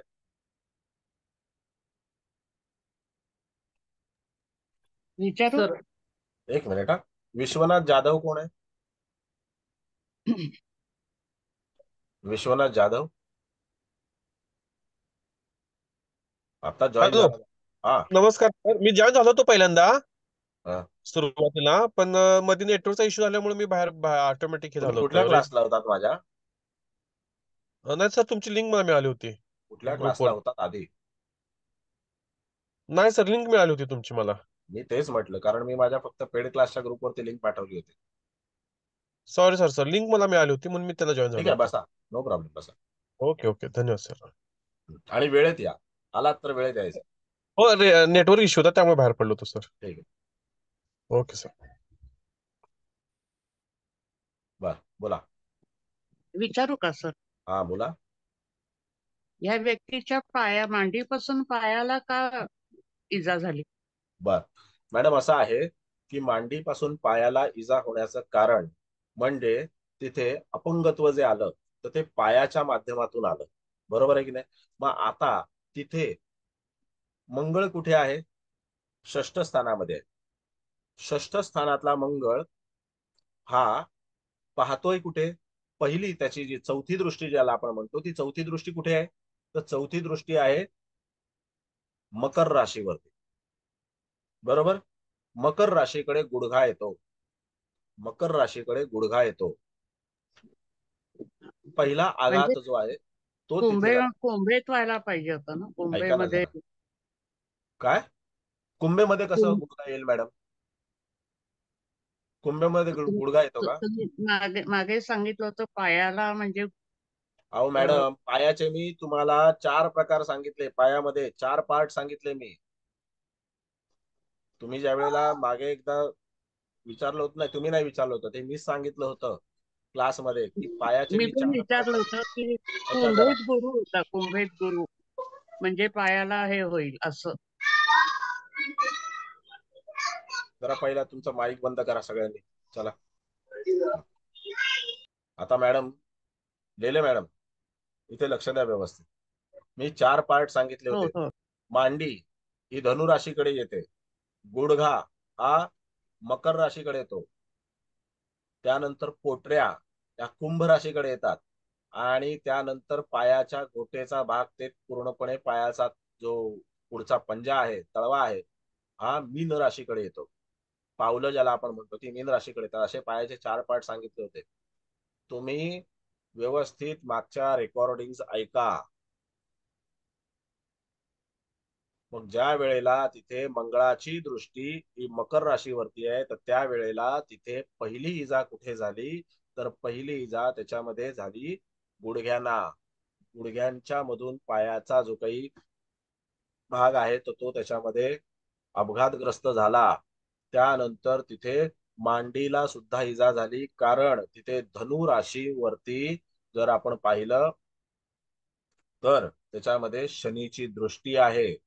म्हणजे तिथे अपघात घडण्यासाठी एवढं कारण पुरेसं आहे, आणि त्याच्यामध्ये अपंगत्व आणण्यासाठी सुद्धा एवढं कारण पुरेसं आहे. तर त्याच्यामध्ये शनीची दृष्टी धनुराशीवरती, मग तिथे जर समजा ह्या दोनही भागांवरती आघात झाला, तर तो आघात झाल्याच्या नंतर तिथे पोटऱ्यांपासून पावलांपर्यंतचा जो काही भाग आहे त्याच्यावरती काय करू शकेल माणूस? उभा राहू शकेल का? जर गुडघ्यातच जोर नसेल, गुडघ्यातच जर जोर नसेल तर माणूस उभा राहू शकेल का? माणसाला काही हालचाली करता येतील का? म्हणजे त्याची गणना जी आहे तर ती त्याच्यामध्ये पूर्णपणे अपघातामध्येच होऊ शकते आणि त्याच्या अपंगत्वामध्येच होऊ शकते. हा भाग आपल्याला लक्षात घेतला पाहिजे. त्यानंतर लग्नी सूर्य असल्या कारणाने पाठीमधलं बळ जे आहे, आता एवढ्या सगळ्या अपघातामध्ये कुठेतरी पाठीच्या मणक्याला धक्का लागणं आहे, आणि तो धक्का त्याच्यामध्ये लागलेला आहे. आणि तो धक्का लागल्याच्या नंतर कल्पना पाटील मॅडम, कॅमेरा बंद करा आणि वेळेत जॉईन होत जा.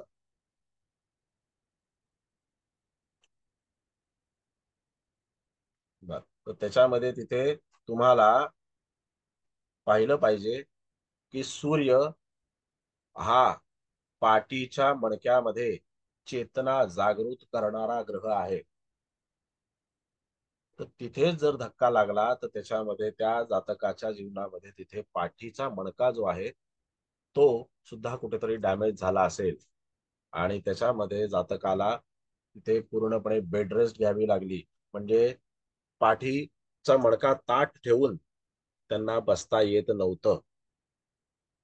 कितीतरी वर्ष त्यांना असं पाठीचा मणका ताठ ठेवून बसताच यायचं नाही. आता त्या पाठीचा मणका ताठ ठेवून बसायला लागल्या. मग हा त्याच्यामध्ये भाग जातकाच्या जीवनामध्ये होतो. म्हणजे जातकाच्या करिअरची सुरुवात, जातकाच्या जीवनाची सुरुवात ही झाली कुठून? तर तिथे स्पर्धा परीक्षांच्या माध्यमातून झाली. त्याच्यानंतर विवाह सुद्धा झाला. जातकाने स्पर्धा परीक्षांमध्ये यश मिळवलं, विवाह झाला, आणि विवाह झाल्याच्या नंतर जे काही त्याच्यामध्ये अपघाताने जातकाच्या जीवनामध्ये वाढलं गेलं, आणि पुढे त्याच्या जीवनाची पूर्णपणे परिणती जी आहे ती अशा प्रकारे झाली की जातक आता कुणाशीही बोलत नाही. फक्त आणि फक्त जातक हा परमेश्वराच्या भक्तीमध्ये रममाण होण्याचा प्रयत्न करतोय, अजून झालेला नाही. मनामध्ये एक अस्वस्थता आहे, मनामध्ये एक विषण्णता आहे, मनामध्ये एक उद्विग्नता आहे, मनामध्ये अनेक गोष्टींचा मत्सर आहे, मनामध्ये अनेक गोष्टींचा लोभ आहे, आणि त्याच्यामध्ये मनामध्ये अशा अनेक गोष्टी आहेत की त्यांचे प्रश्न जातकाला अजून पडतायत की मला ह्या गोष्टी पूर्ववत होतील का, मला पुन्हा मिळतील का, आणि मी परत माझं जीवन तशा प्रकारे जगू शकेन का? हा आशावाद जो आहे, हा आशावाद त्याच्यामध्ये त्या चंद्रगुरूच्या युतीमुळे, आणि लग्नेश जो आहे हा लग्नेश शुक्राच्या राशीत असल्यामुळे तिथे ती ऊर्जा तयार झालेली आहे, स्पर्धात्मक ऊर्जा तयार झालेली आहे. परंतु जातकाला तिथे काही गोष्टी ज्या आहेत त्या प्राप्त होणं कठीण आहे. हं?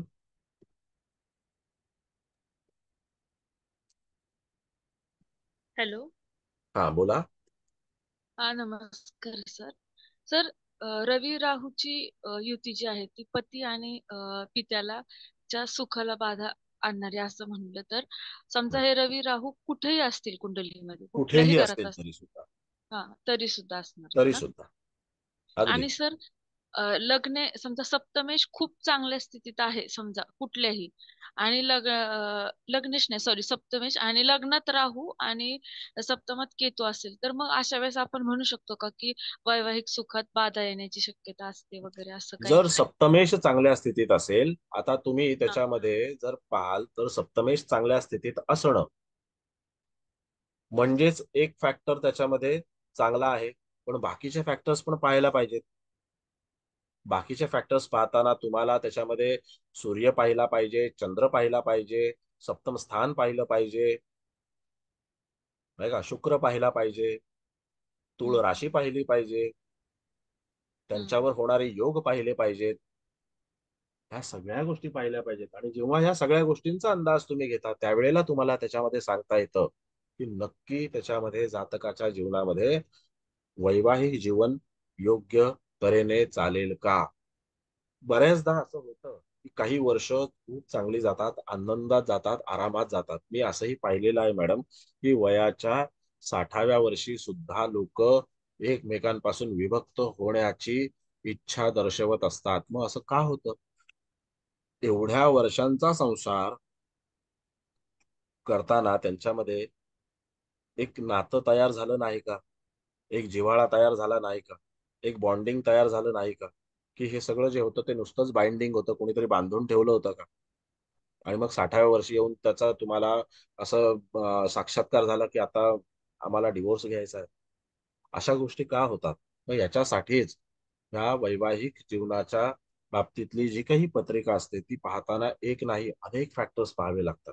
आता म्हणजे मागच्या मंगळवारीच आमचा तो विषय संपला आणि त्याच्यामध्ये मी लोकांना जेव्हा सांगितलं की साधारणपणे आम्ही त्याचे 40 लेक्चर्स याच गोष्टीवरती याच विषयावरती शिक्षण घेतलं की नेमकं त्याच्यामध्ये काय पाहायला पाहिजे, वैवाहिक जीवन हे कोणत्या पद्धतीने पाहायला पाहिजे, कशा पद्धतीने पाहायला पाहिजे. मी आता जे जे फॅक्टर्स तुम्हाला सांगितले ना हे फॅक्टर्स आणि याच्या पलीकडे जाऊनही अनेक फॅक्टर्स हे तुम्हाला पाहणं गरजेचं असतं की त्याच्यामध्ये कोणती स्थानं दूषित आहेत का.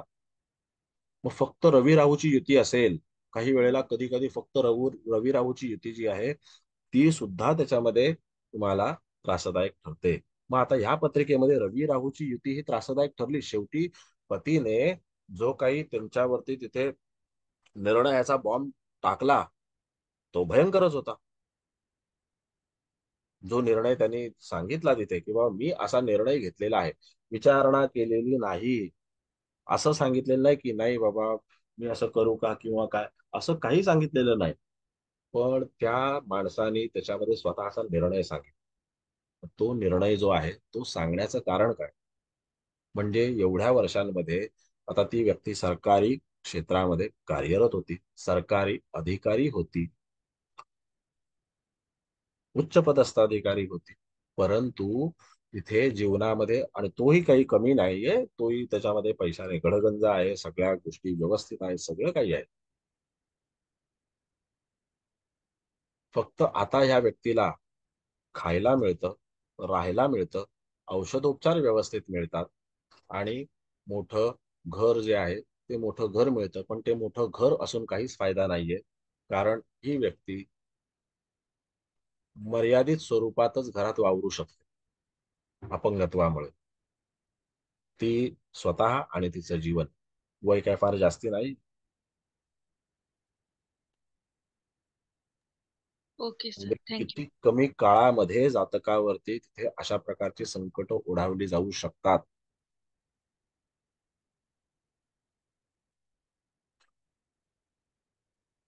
बोला आणखीन, बोला. सर पण लग्नेश जर रवी बरोबर असता तरी पण असंच झालं असतं का म्हणजे.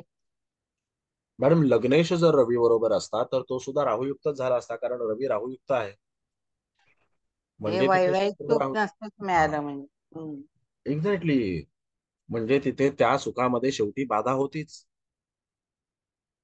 पण इथे जो आहे तो मेष राशीत असल्या कारणाने त्या जातकाने तिथे जो निर्णय घेतला की स्पर्धा परीक्षांचा, तिथपर्यंत जातक अतिशय व्यवस्थित चाललेला होता. म्हणजे ती व्यक्ती अतिशय व्यवस्थितपणे त्यांची वाटचाल करत होती, कारण मंगळ स्पर्धात्मक ग्रह आहे. मंगळाने त्याच्यामध्ये स्पर्धा परीक्षा देण्याचं ठरवलं. त्याच्यामध्येही आधी मंगळाने काही स्पर्धात्मक गोष्टी केल्या असतील. स्पर्धा परीक्षांमध्ये मंगळाने यशही मिळवलं. कारण बघा दशमेश जो आहे हा दशमेश आणि भाग्येश हा मंगळाच्या सोबत आहे. लग्नेश मंगळाच्या राशीत आहे, बुधाच्या सोबत आहे, बुद्धिमत्ता पण आहे आणि शक्ती पण आहे. बुद्धिमत्ता पण आहे आणि शक्ती पण आहे. शक्ती म्हणजे फायटिंग करण्याची शक्ती नाही, पण परिस्थितीशी दोन हात करण्याची शक्ती आहे, इच्छाशक्ती आहे, प्रबळ काही गोष्टी आहेत त्या पाहिल्या पाहिजेत. त्यात चंद्र आणि गुरुची युती ही काय दर्शवते? आशावाद दर्शवते आणि विद्वत्ता दर्शवते, विद्याभ्यास दर्शवते, शिक्षण दर्शवते. त्या शिक्षणाच्याच माध्यमातून व्यक्ती पुढे गेली, नाही का? तो एक भाग आपल्याला तिथे पाहणं आवश्यक आहे.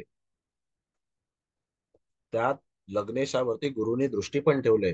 आता अष्टमातल्या गुरुमुळे व्यक्ती वाचली सुद्धा. अष्टमातल्या गुरुमुळे व्यक्ती वाचली सुद्धा.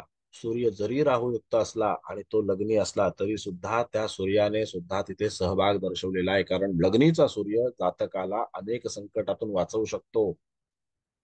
लग्नेशासोबत असलेला सूर्य जातकाला अनेक संकटातून वाचवू शकतो. अष्टमात असलेला सूर्य जातकाला मृत्यूच्या दाढेतून परत आणू शकतो. हे सूर्याचं कर्तृत्व आहे, सूर्याचं कार्य आहे, ही सूर्याची शक्ती आहे. पण तिथे जेव्हा चंद्रासारख्या ग्रहाला अष्टम स्थान मिळालेलं आहे, पण राशी योग्य मिळालेली आहे, पण स्थान अष्टम मिळालं ना, स्थान अष्टम मिळालं, तिथे सगळी गडबड झालेली. त्यानंतर तिथे मंगळ हा लग्नावरती दृष्टी ठेवतो, पण ती 8वी दृष्टी ठेवतो. जेव्हा 4थी दृष्टी ठेवतो त्यावेळेला माणूस स्पर्धात्मक होतो, तो स्पर्धा करण्याचा प्रयत्न करतो. जेव्हा 7वी दृष्टी ठेवतो त्यावेळेला तो त्याला उग्र करतो. आणि जेव्हा मंगळ 8वी दृष्टी ठेवतो ना, त्यावेळेला तो त्याला आगाऊ करतो. ज्याला आपण आगाऊ म्हणतो ना, आगाऊ करतो. हॅलो असं आहे. सर, मग समजा मंगळाची 7वी दृष्टी सप्तमावर असेल तर मग ती पुरुष किंवा स्त्री आगाऊपणा करणार का वैवाहिक आयुष्यात? 7वी किंवा 8वी दृष्ट्या मंगळ हा मंगळ आहे मॅडम, तो करणारच तसं. उग्र करणार, त्याला स्पर्धात्मक करणार. मंगळाला इगो खूप असतो. कधी कधी सूर्याला माहिती असतं मी राजा आहे, पण मंगळाला दर्शवून द्यायचं असतं की मी सेनापती आहे. सूर्याला माहिती असतं की मी राजा आहे, त्याला तिथे लोकांना सांगायची आवश्यकता नसते की मी राजा आहे म्हणून. पण मंगळाला तिथे थोडस 2 उड्या मारून दाखवायला लागतात की मी सेनापती आहे. असं आहे.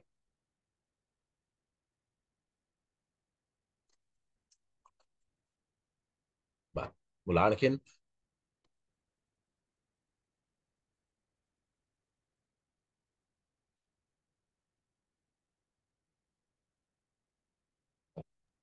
सर, हा लग्न बोला. जरी लग्नात असता तरी हा प्रसंग घडलाच असता ना, कारण मंगळाची बिलकुल प्रत 8वी दृष्टी येतेच आहे तिकडे. येतेच ना तिथे. तर प्रसंग गुरुची घडला. जी दृष्टी आहे ती बदलली असती ना. गुरुची दृष्टी, 8वी दृष्टी. हा गुरुची दृष्टी मग फक्त तिथे व्ययस्थानावरती बुधावरती झाली असती. मग बरोबर आहे. लग्नेश गुरुच्या दृष्टीपासून वंचित राहिला असता. पण गुरु हा अष्टम स्थानामध्ये चंद्राच्या सोबत असल्याच्या नंतर देखील तिथे रिलीफ जो आहे तो हा जातकाला मिळालाच असता. आता जातक फक्त आणि फक्त परमेश्वराची भक्ती करण्याचा प्रयत्न करते, प्रयत्न, बाकी काहीही नाही. तरी सुद्धा मनातली ईर्ष्या जी आहे ती गेलेली नाही. Okay, thank you sir.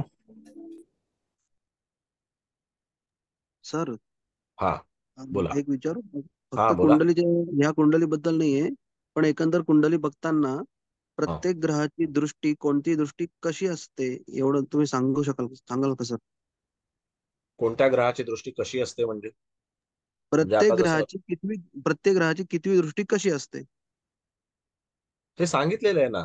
चंद्रात हे मी आधी एका मागच्या लेक्चरमध्ये ज्या वेळेला नांगरे साहेबांनी हा प्रश्न विचारला होता, प्रत्येक ग्रहाला ह्या दृष्टी का दिलेल्या आहेत हे मी सांगितलं होतं. म्हणजे कुठली दृष्टी शुभ आहे आणि कुठली दृष्टी अशुभ आहे? बघा, ग्रह कसा आहे हे पहिलं पाहिलं पाहिजे. अच्छा. गुरु ग्रह हा शुभ आहे, त्याच्यामुळे त्याची 5वी दृष्टी, 7वी दृष्टी, 9वी दृष्टी ही शुभच आहे. त्यानंतर मंगळ हा पापग्रहच आहे आणि तो ऊर्जा देणाराच ग्रह आहे. तो ऊर्जा देणार, उग्र करणार, ह्या गोष्टी तो 4थ्या दृष्टीने, 7व्या दृष्टीने, 8व्या दृष्टीने करणार, माणसाला आगाऊ करणार. ह्या सगळ्या गोष्टी तो करणार, कारण तो मंगळाचा गुणधर्म आहे. ओव्हर कॉन्फिडेंट करणार माणसाला, काही होत नाही, बिंदास असं करणार. मग शनी तिसऱ्या दृष्टीने सुद्धा माणसाला त्याच्यामध्ये जेरीस आणतो. 7व्या दृष्टीने तर आणतोच, कारण शनीच्या समोर कुणी नको असतं शनी. शनी जिथे बसला असेल, शनी ग्रह जिथे असेल, तर त्या शनी ग्रहाच्या समसप्तकात जर कुठला ग्रह असेल तर मात्र त्या जातकाच्या जीवनामध्ये शनी त्या ग्रहाच्या विषयीचे प्रश्न तिथे खूप मोठ्या प्रमाणामध्ये उपस्थित होतात. आता इथे शनीच्या समोर कोण आहे? शुक्र आहे. इथे शनीच्या समोर कोण आहे? तर बुध आहे. मग जर आपण इथे शुक्र पाहिला तो त्याचा लग्नेश आहे. शनीने शारीरिक जे काही व्यंग आता तयार झालेले आहे जातकाच्या जीवनामध्ये त्याच्याविषयी प्रश्न उपस्थित केलेच, सौख्याच्या विषयी प्रश्न उपस्थित केलेच. तो त्याचा लग्नेश आहे, त्याच्या बाबतीत ते प्रश्न उपस्थित केले. मग शुक्र हा आनंदाचा कारक आहे, शनीच्या समसप्तकात असल्यामुळे प्रश्न उपस्थित केले, नाही का? त्यानंतर जर आपण पाहिलं तर तिथे शनी हा बुधावरती पण दृष्टी ठेवून आहे आणि मंगळ सुद्धा बुधावरती दृष्टी ठेवून. पहिलं कुटुंब जे होतं वडिलांकडचं, तिथे सुद्धा मिळाल्या सगळ्या गोष्टी, पण एक बॉन्डिंग जी पाहिजे असते ना, ती बॉन्डिंग नाही मिळाली. त्यानंतर पतीकडल्या घरी सुद्धा सगळ्या गोष्टी मिळाल्या, आजही मिळतात, पण बॉन्डिंग जे पाहिजे ना, ते बॉन्डिंग नाही मिळाले. आणि व्यक्तीने व्यावहारिक निर्णय घेतला. लग्नेश बुधाच्या सोबत आहे, व्यक्तीने व्यावहारिक निर्णय घेतला, ठीक आहे आपण दोघं विभक्त होऊ, पण तू मला जर सांभाळणार असेल तर तिथे तुला दुसरं लग्न करण्याची परवानगी आहे, कर दुसरं लग्न. व्यक्तीने कुठलीही हरकत त्याच्यावरती काही घेतली नाही, दुसरं लग्न केलं तिच्या नवऱ्याने. परिस्थिती कुठपर्यंत कशी घेऊन जाऊ शकते? सर स्थान परत्वे दृष्टीचा परिणाम कसा होऊ शकतो? स्थान परत्वे जेव्हा एखादा ग्रह एखाद्या स्थानावर दृष्टी ठेवतो तर त्यावेळेला तो त्या स्थानाला पहिला जागृत करतो. जागृत करतो म्हणजे काय? की त्याचे जे काही होणारे चांगले वाईट परिणाम असतात तर त्याच्याविषयी तो जातकाला त्याच्या जागरूकता आणून देतो. जसं इथे मंगळ हा भाग्यावरती दृष्टी ठेवतो. जेव्हा मंगळ भाग्यावरती दृष्टी ठेवतो त्यावेळेला तिथे जातकाने आपल्या भाग्याच्या विषयी हालचाली लवकर सुरू केल्या.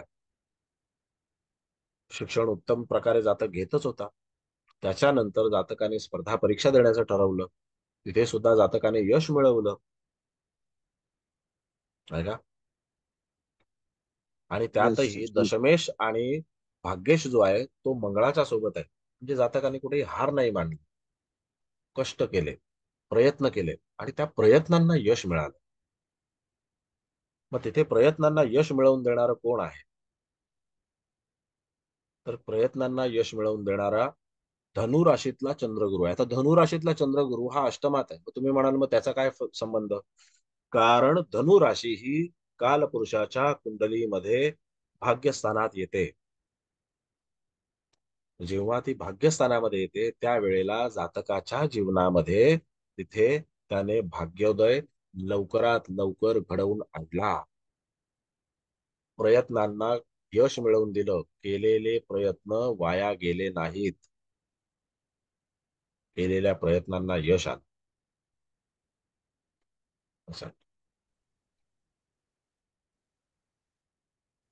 धन्यवाद सर. आणखीन कोणाला काही विचारायचं आहे?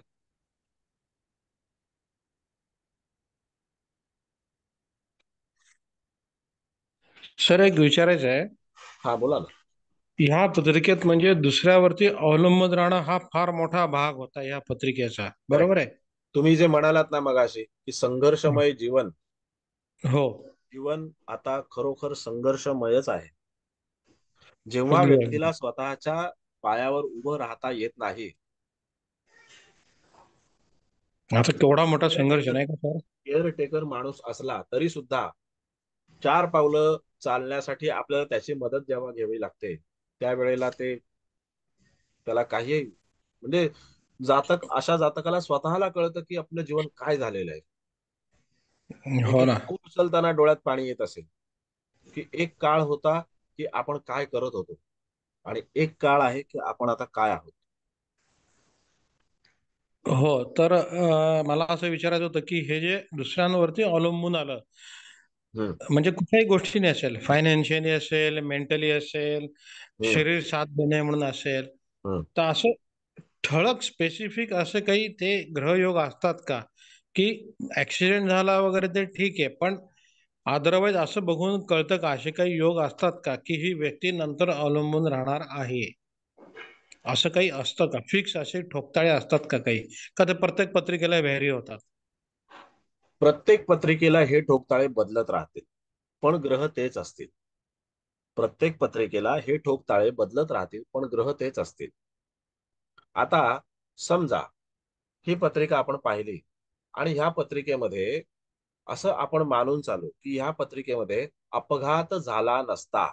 बघा, अपघात झाला नसता समजायला काय हरकत नाही आपल्याला. जर ह्या पत्रिकेत अपघात झाला नसता किंवा अपघात झाला असता आणि तो इतक्या मोठ्या प्रमाणावरती जातकाच्या जीवनामध्ये परिणामकारक ठरला नसता तरी सुद्धा जातक जो आहे तो संघर्षमय जीवनच जगत राहिला असता, पण तो कुठे अवलंबून राहिला नसता. आता इथे अवलंबून राहणं म्हणजे काय की त्याच्यामध्ये जातकाच्या शरीराने शारीरिक शक्तीने जातकाला साथ न देणे म्हणून जातक त्याच्यामध्ये अवलंबून राहिलेला आहे.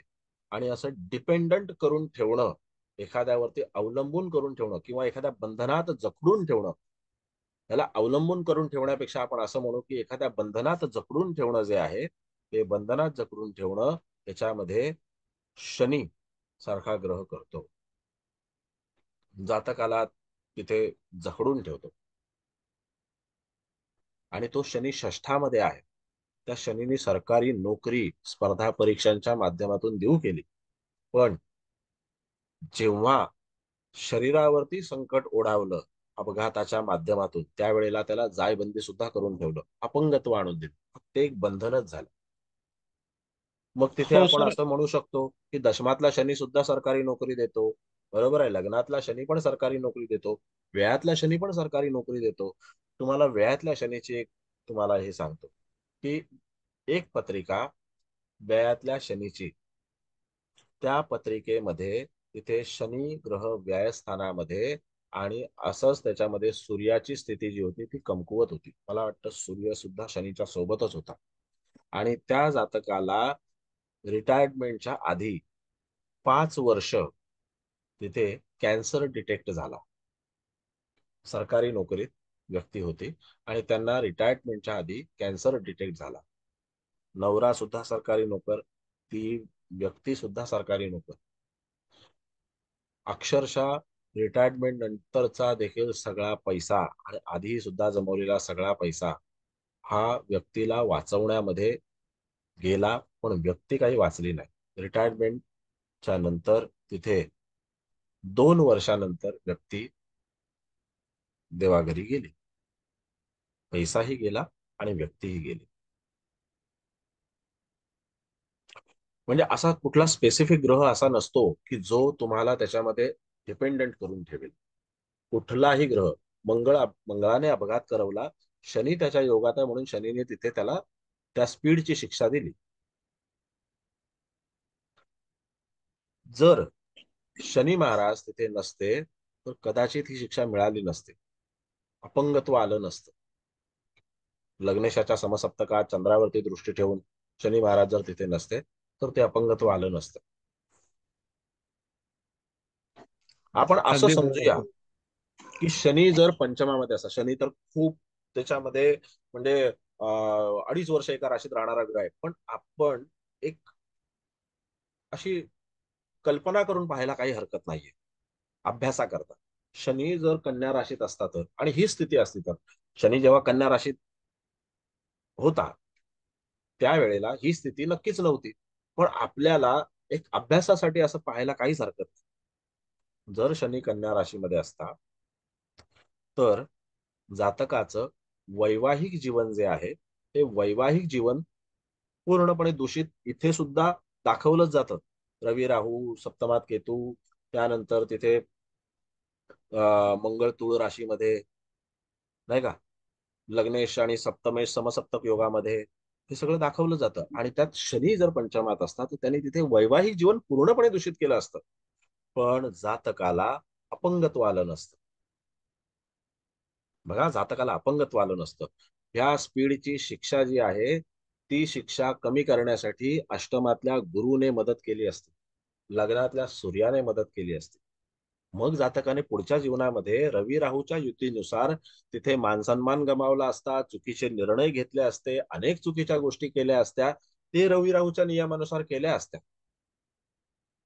आता शेवटी पती आणि ही व्यक्ती एकाच घरात राहते, पण त्याच पतीने, ह्या व्यक्तीच्या पतीने दुसरा विवाह करून तिथे त्याचं तो जीवन व्यवस्थित जगतो आहे. ना ती पत्नी या बाईला काही त्रास देत, ना तो तिचा पती या बाईंना काही त्रास देत, ना त्यांची मुलं जी आहेत, म्हणजे यांना मुलं नाहीयेत, दुसऱ्या पत्नीला मुलं आहेत, ती यांना काही त्रास देत, काही नाही. पण एक मनामध्ये जे सिंहासन त्यांचं होतं ते त्यांच्या समोर कुणीतरी दुसरं उपभोगत आहे, त्याच्यावरती कोणीतरी दुसरं बसलेलं आहे, हे ज्या वेळेला व्यक्ती आपल्या डोळ्यासमोर पाहतो त्यावेळेला तिथे जी अवस्था होते त्यांना भोगायला लागते.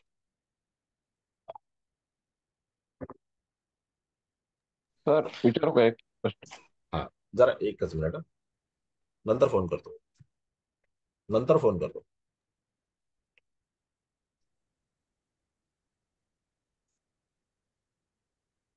बोला.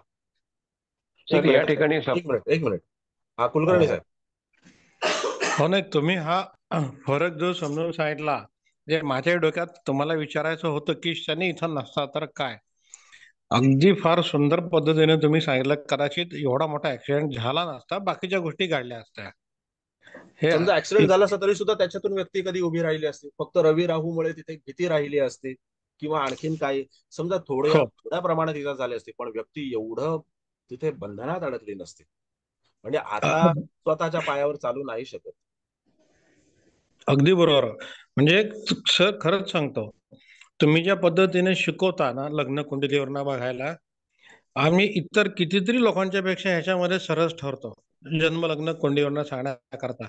जिथे 50 कुंडल्यांमधनं सांगू नाही शकत ना सर, किंवा जोडाजोडी काहीतरी करून सांगतात ना, त्याच्यापेक्षा आमचं बोलणं ह्याच्यावरनं जास्त क्लिअर कट आणि अगदी स्पेसिफिक असतं, हे मी नक्की सांगू शकतो. आणि तसंच असलं पाहिजे ना साहेब.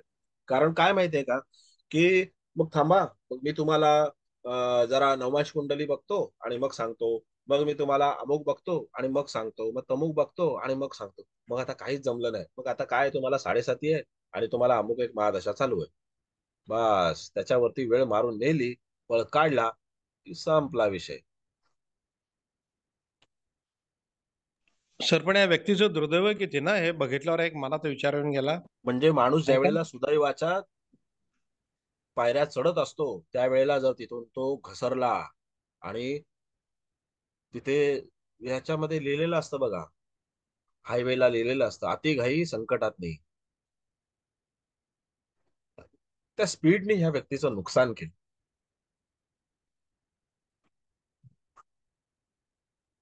असं आहे. येस, अपघात होतो थँक्यू. त्यावेळेला तिथे वाहन जे आहे, वाहनाचा सहभाग होता.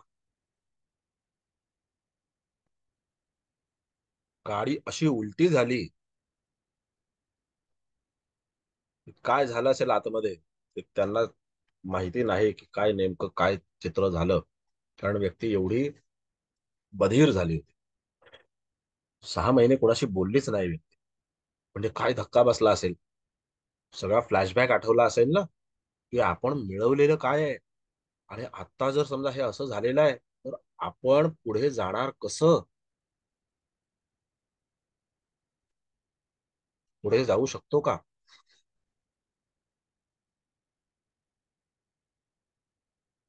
असं आहे. सर एक विचारू का अजून? हा, एक मिनिट. हा, चंद्राधर साहेब एक मिनिट जरा. तामसाहेब साहेब बोला, तुम्ही विचारत होते. तर प्रश्न थोडासा क्लिअर झाला, पण आणखीन एक गोष्ट विचारायची आहे की पत्रिकेमध्ये स्त्रीची पत्रिका असल्यामुळं रवी हा जोडीदाराकडे आपण बघतो, रवीकडे. पण इथे सप्तम स्थानामध्ये मंगळाची राशी आहे आणि हा मंगळ षष्ठामध्ये आलेला आहे शनी सोबत. बरोबर.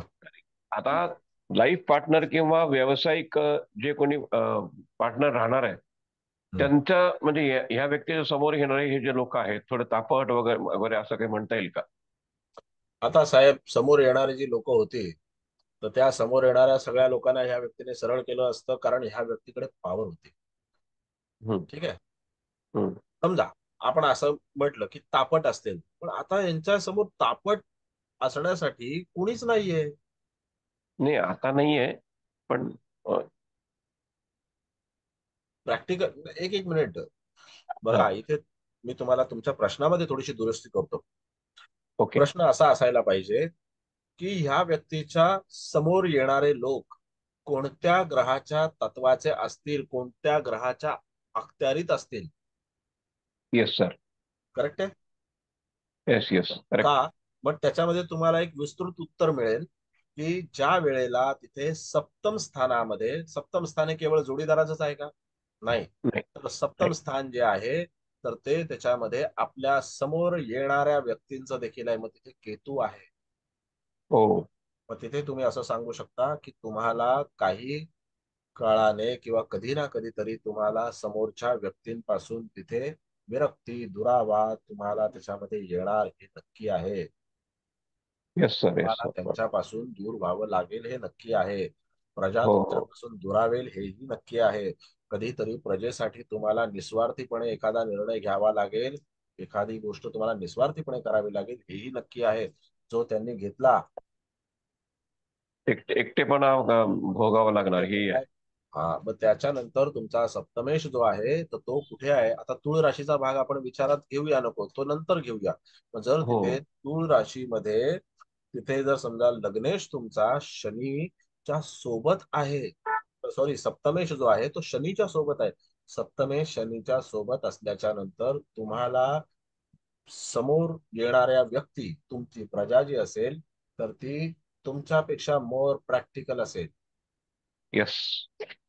मोर प्रॅक्टिकल असेल. ती योग्य तो निर्णय कठोरपणे, निष्ठुरपणे घेऊ शकेल.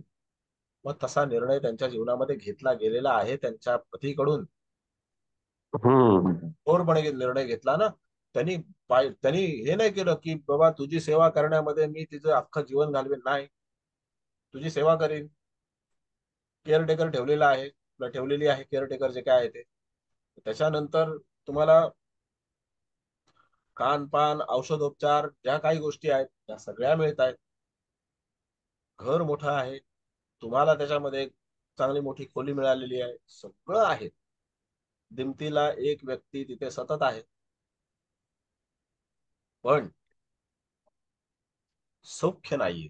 हा प्रॅक्टिकल निर्णय त्यांच्या जोडीदाराने घेतला, कारण तिथे सप्तमेश मंगळ हा शनीच्या सोबत आहे म्हणून.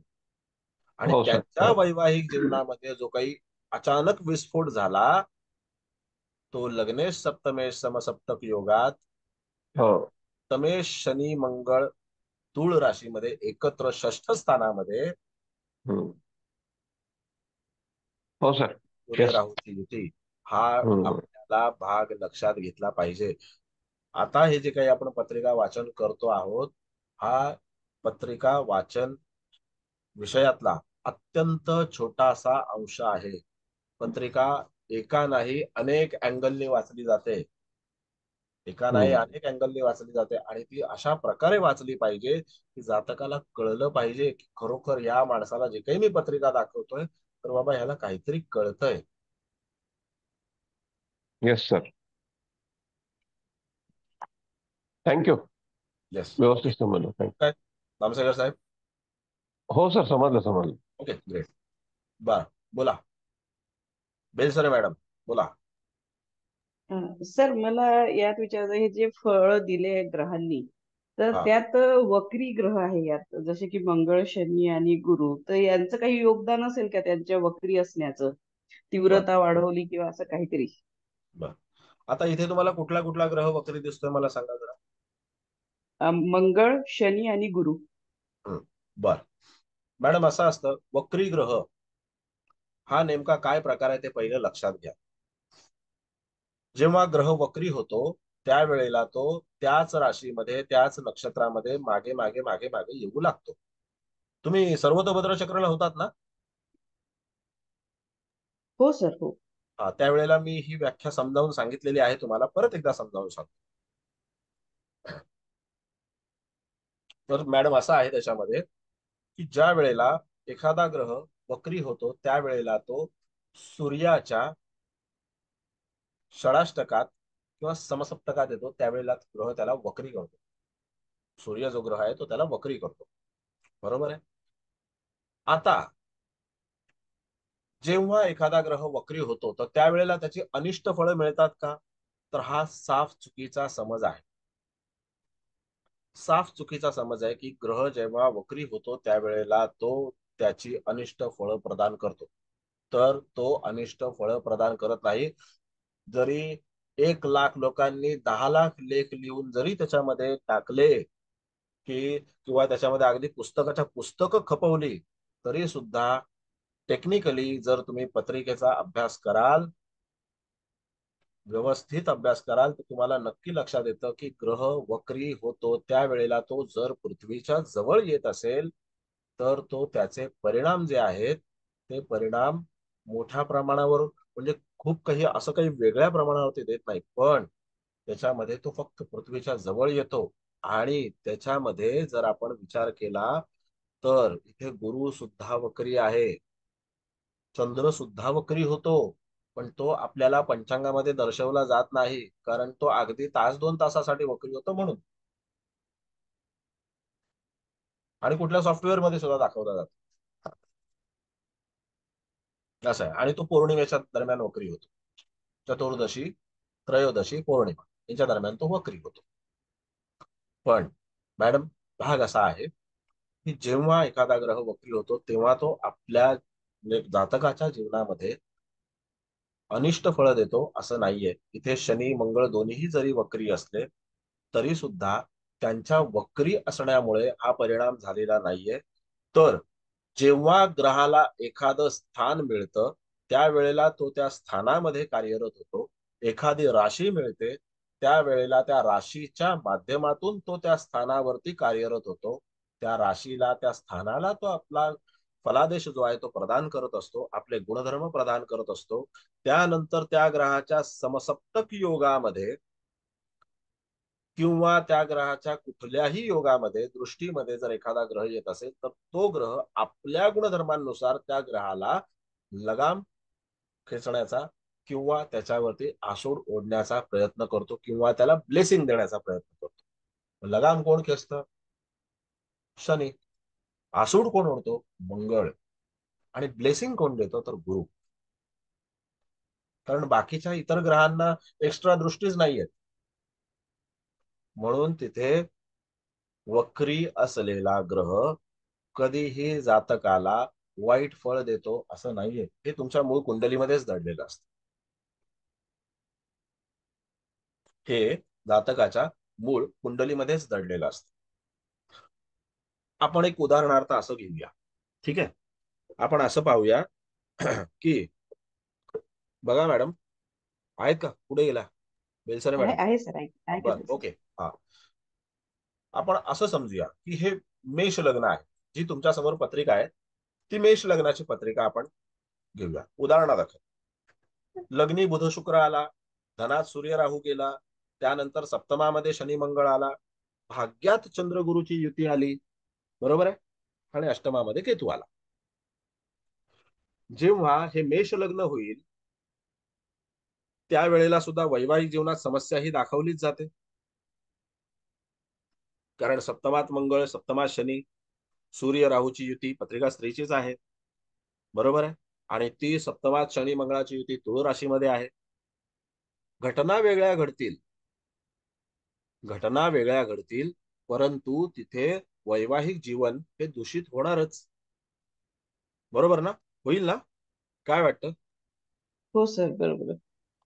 पण त्याच वेळेला जर समजा आपण विचार केला तर हा अष्टमात असलेला चंद्र आणि तिथे जर आपण भाग्यामध्ये मेष लग्न केल्याच्या नंतर जात असेल तर तिथे जातक वैवाहिक जीवनाच्या बाबतीमध्ये जरी कमनशिबी ठरला तरी तिथे धनु राशीत असणारी, बघा, धनु राशीत असणारी चंद्रगुरुची युती, भाग्यस्थानात असणारी चंद्रगुरुची युती ही जातकाला यथोचित भाग्य मिळवून देईल, आर्थिक संपन्नता मिळवून देईल. त्यानंतर तोच गुरु ज्या वेळेला तिथे दृष्टी लग्न स्थानावरती ठेवेल, बुध चंद्रावरती ठेवेल, त्यावेळेला तो जातकाला स्वतःला ब्लेसिंग देईल, पण सप्तम स्थान मात्र तो दूषितच करेल. आणि जातक त्या मंगळ बुधाच्या समसप्तक योगामध्ये, मंगळ बुधाच्या समसप्तक योगामध्ये जातक चुकीचे निर्णय घेईल, पण तिथे जातकाला सांभाळण्यासाठी गुरु सारखा ग्रह असेल आणि तो अष्टमात नसेल. इथे जातकाच्या अष्टम स्थानामध्ये गुरु सारखा ग्रह असल्यामुळे जातकाला मरणासन्न परिस्थितीतून त्याने बाहेर आणलं आणि त्याला एक जीवनदान दिलेलं आहे. मग तिथे मरणासन्न परिस्थितीचा किंवा जीवनदानाचा प्रश्नच उद्भवला नसता. तिथे प्रश्न उद्भवला असता जातकाच्या जीवनामध्ये होणाऱ्या वैवाहिक जीवनातल्या घडामोडी किंवा इतर घडामोडींचा. आणि त्याच्यामध्ये गुरुनी ब्लेसिंग मात्र जे आहे ते भाग्य निर्मिती करता नक्की दिलं असतं. दीवार सारखा सीन झाला असता. मेरे पास बंगला है, गाड़ी है, ये है, वो है, सब है, जर मेष लग्न असतं तर. लक्षात येतंय मॅडम? हो हो सर. काही डाऊट आहे? डाऊट नाही असेल तर नाही विचारा. नाही हा प्रश्न प्रश्न तर टाळणारा माणूस आता हे नाही. झालं. हा, नाही हे क्लिअर झालं. फक्त मला एक होतं सर, तुम्ही जसं म्हटलं की गुरु हा शुभ ग्रह आहे आणि त्याच्या दृष्टी जे बाकी म्हणजे राहू आणि केतू सोडून म्हणजे त्यांना हे करतात, तर राहू आणि केतू का बरं सोडल्या जातो? का बरं सोडला तो म्हणजे मला कळलं नाही, काय म्हणताय तुम्ही? तुम्ही मगाशी सांगितलं की आपल्या गुरुचे जे दृष्टी हा शुभ ग्रह आहे, तर सगळ्यांना ब्लेसिंग्स देतो. हा तर तो तुम्ही सांगितलं की राहू केतू वगळता असा शब्द वापरला, तो हा का करेक्ट. असं आहे मॅडम की किती ग्रहांना राशी आहे? 7 ग्रह राहू केतू सोडून. बरोबर आहे.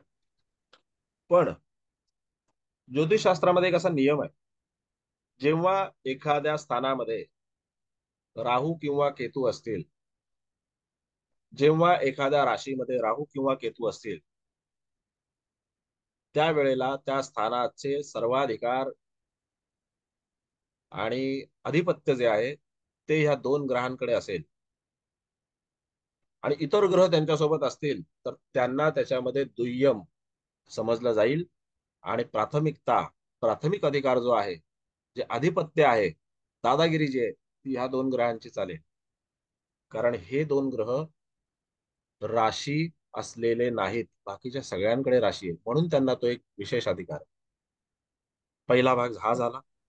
त्यानंतर दुसरा भाग असा आहे की हे 2 ग्रह इतके बलाढ्य आहेत की ते सूर्याच्या सोबत आले तर कुयोग करतात, चंद्राच्या सोबत आले तर कुयोग करतात, शुक्राच्या सोबत आले तर कुयोग करतात, गुरुच्या सोबत आले तर कुयोग करतात. मग इतके बलाढ्य ग्रह असल्याच्या नंतर गुरु त्यांना दृष्टीने काय देऊ करणार आहे? मी त्याच्यानंतर असाही शब्द वापरला की जर शनी सारखा ग्रह जर गुरुच्या दृष्टीमध्ये असेल तरी सुद्धा तिथे शनी त्याला जास्त स्वीकारत नाही, कारण शनी सुद्धा बलाढ्य आहे. पण तो गुरुला तितकं नाकारतही नाही, कारण तोही देवांचा गुरु आहे, भाग्य निर्माता आहे. जर हा कर्म प्रधान आहे तर हा भाग्य प्रधान आहे. जर शनी कर्म प्रधान आहे तर गुरु भाग्य प्रधान आहे. पण तिथे शेवटी शनी शनी आहे, पण गुरु देणारा आहे, गुरु देत राहतो. म्हणून तिथे राहू आणि केतू यांच्यावरती दृष्टी ठेवून, कारण केतू हा गुरुपेक्षा कैक पटीने बलवान आहे. गुरु जर तिथे मंदिरातला पुजारी आहे तर राहू तिथे कुठल्या तरी गुंफेत, कुठल्या तरी जंगलामध्ये साधना करणारा संन्यासी.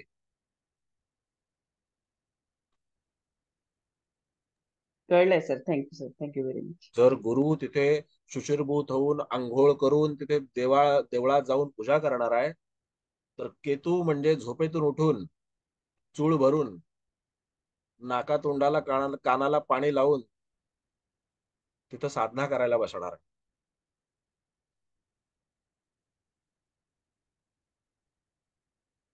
हा फरक आहे. आणि राहूच्या बाबतीत जर आपण पाहिलं तर राहू हा एक्झॅक्टली त्याच्या अपोजिट आहे. तो सुद्धा तितकाच पॉवरफुल आहे. असं आहे. सर येस, बोला. सर आपण मगाशी तुम्ही जे सांगितलं की शनी ग्रह जर आधीच्या घरात असता तर ऍक्सिडेंट असं झाला नसता एवढा जोरात, निदान पायाने अपंग झाले नसते ते. पण ते ऍक्सिडेंट झाला असता पण झाला असता पण अपंगत्व नसतं अपंगत्व आलं. आलं नसतं. शनी हा, माणसाला अपंग करून टाकतो. टाकतो. तर त्याच्यावरती मला असं विचारायचं आहे सर की आता ही कुंडली जर आपल्याकडे आली असती आणि समजा ऍक्सिडेंटच्या बिफोर आली असती, आपण या कुंडलीचा अभ्यास केला असता, आपल्याला कळलं असतं की राहू सूर्य लग्नामध्ये आहे आणि मंगळाची दृष्टी मूळ शुक्रावर प्रश्न काय आहे. आहे तुमचा, की त्याच्यामध्ये त्याला काय आपण उपाययोजना दिली असती? हा, येस सर. बर, तर आपण त्याला उपाययोजना देऊन काही त्याचा संकट कमी करू शकतो का? बघा, उपाययोजना देऊन आपण त्याचं संकट जे आहे ते काही अंशी कमी करू शकतो असं नाहीये. पहिलं म्हणजे ती उपाययोजना मानण्यासाठी त्याची मानसिकता असणं गरजेचं आहे. समजा तुम्ही त्याला काही उपाययोजना द्याल तर अशा वेळेला जातक कधी कधी ही गोष्ट मान्यच करत नसतो. कारण मी जसं सांगितलं तुम्हाला ह्या जातकाच्या विषयी, की हा जातक त्याच्यामध्ये आधी एवढ्या सुसाट वेगाने चाललेला होता जीवनामध्ये, त्या रोडवरती नाही, जीवनामध्ये एवढ्या सुसाट वेगाने चाललेला जातक आहे की त्याने आपल्याकडे ह्या सगळ्या अशा गोष्टींकडे लक्षच दिलं नसतं. पण जसं तुम्ही म्हणताय तसं ह्या जातकाला जर काही उपासना, आराधना आणि त्याच्या जीवनामध्ये काय होऊ शकतं याची कल्पना जर आपल्याला आपण त्याला दिली असती किंवा एखाद्या ज्योतिषाने जर त्यांना दिली असती, तर नक्कीच त्या दृष्टिकोनातून त्यांनी पावलं उचलली असती. येस सर, इथेच माझा पॉइंट आहे की आपण ज्योतिष म्हणून हे काम खूप प्रकर्षाने बघितलं पाहिजे की करू एखाद्याचं शकतो, आयुष्य पण ज्याच्या नशिबात उपाययोजना मिळणं आहे तोच उपाययोजना करतो. मी आतापर्यंतच्या माझ्या एवढ्या वर्षांमध्ये मी पाहिलेलं आहे. 2009 पासून आतापर्यंत पाहिलेलं आहे की ज्याला तुम्ही उपाययोजना द्याल तो माणूस उपाय करतोच असं नाही. तुम्ही आतापर्यंत पहा की तुम्ही स्वतः कोणाला तरी काहीतरी जप जाप्य मंत्र स्तोत्र काही ना काहीतरी दिलं असेल, काहीतरी एखादं त्यांना पूजा करायला सांगितलं असेल. किती लोक करतात मनापासून? तुम्ही एकाला तरी विचारा. 100 लोकांना दिले असेल ना तर त्यातले 3 लोक करतात फक्त. अगदी बरोबर सर, अगदी बरोबर. कारण त्यांच्या नशिबामध्ये तो भागच नसतो. त्यांना वाटतं तर म्हणजे असं म्हणता ज्योतिष येईल का म्हणजे नशीब सेकंडरी आपल्याला आहे. बदल. त्यांना असं वाटतं ज्योतिष हा भाग सेकंडरी आहे, याच्यामध्ये काही तेवढं तथ्य नाही. अगदी असं वाटतं की ठीक आहे, आता काही होत नाहीये ना तर माझ्या पत्रिकेच्या अनुसरून काही जरा पुढे काही व्यवस्थित होईल का, ज्योतिषी काहीतरी जादूची कांडी फिरवेल का, असं त्यांना वाटतं. त्या पद्धतीने ते लोक पुढे जाण्याचा प्रयत्न करतात. एकंदर आपल्या जीवनातलं आयुष्यातलं जे काही संकट आहे ते ज्योतिष किती प्रकारे आपल्याला मदत करू शकतं कमी करायला? ज्योतिष तुम्हाला संकटांवरती मात करण्यासाठी 90% मदत करू शकतो. पण तुम्ही जर तुमचे 1000% त्याच्यामध्ये देणार असाल तर प्रत्येक माणूस उपासना करेल का? प्रत्येक माणूस आराधना करेल का? प्रत्येक माणूस सांगितलेले नियम तंतोतंत फॉलो करेल का? त्याची शक्यताच कमी असते. नाहीच करत. म्हणजे 100% नाही. आपलं संचित जे संचित कारण आहे ते आपल्याला भोगावंच लागणार आहे. भोगावं लागतं. पण मी तुम्हाला आजच सकाळी एका अशा व्यक्तीची आठवण झाली की ज्या वेळेला मी लॉकडाऊन मध्ये शिकवत होतो त्यावेळेला त्या व्यक्तींनी मला पत्रिका त्यांची दाखवली होती, पण मी त्यांचं नाव सांगणं योग्य राहणार नाही. आणि त्यांनी क्लासमध्ये सांगितलं होतं की साधारणतः जप देऊन त्यांना महिनाभर झाला असेल, आणि त्यांनी महिन्याभरानंतर सांगितलं की मी सकाळी 3 वाजता उठून जप करत होतो. सकाळी 3 वाजता उठून मी जप करत होतो. तर ते जप करत असताना त्यांना तिथे एक वेगळ्या प्रकारची ऊर्जा जाणवायची. सगळ्या गोष्टी तिथे त्यांना वेगळ्या प्रकारची ऊर्जा जाणवायची, त्यांना काही वेगळी अनुभूती व्हायची. आणि त्यांची जी कामं अडकलेली होती, जी कामं होत नव्हती, आणि त्या कामांसाठी संकल्प करून त्यांनी तो जप केला. तो जप केल्याच्या नंतर साधारणपणे त्यांना महिन्याभरामध्ये चांगला रिझल्ट मिळाला, आणि त्यांनी सगळ्या क्लास समोर सांगितलं तर तुम्ही ते जप दिले होते ते त्याचा परिणाम असा असा झाला. समोरून त्यांना फोन आले, त्या सरकारी ऑफिस मधून त्यांना फोन आले की तुमचं हे काम अमुक काम जे आहे ते त्याच्यामध्ये झालेलं आहे, तुम्ही या आणि त्याची पूर्तता करून जा. तुमच्याकडून काही राहिलेलं आहे, अमुक राहिले आहेत, अमुक राहिलेले आहे. महिन्याभरात सगळी कामं व्यवस्थित सुरळीत झाली, जी अनेक वर्षांपासून कामं रखडलेली होती.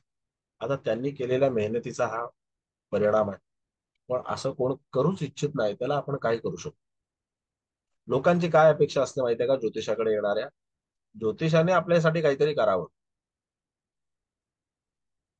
मला एका व्यक्तीने असं विचारलं होतं पत्रिका पाहिल्याच्या नंतर, असं उपहासात्मक दृष्टिकोनातून विचारलं म्हणून मी पण उत्तर त्यांना तसंच दिलं.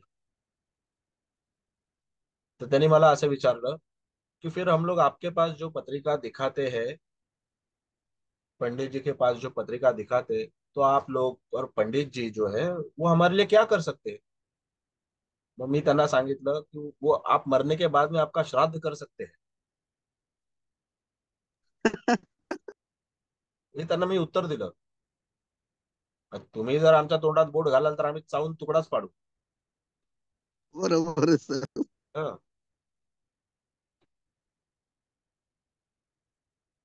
शेवटी संचित बदलत नसतं आणि नशिबामध्ये फक्त ज्योतिष काठी म्हणून वापरायला मिळतं.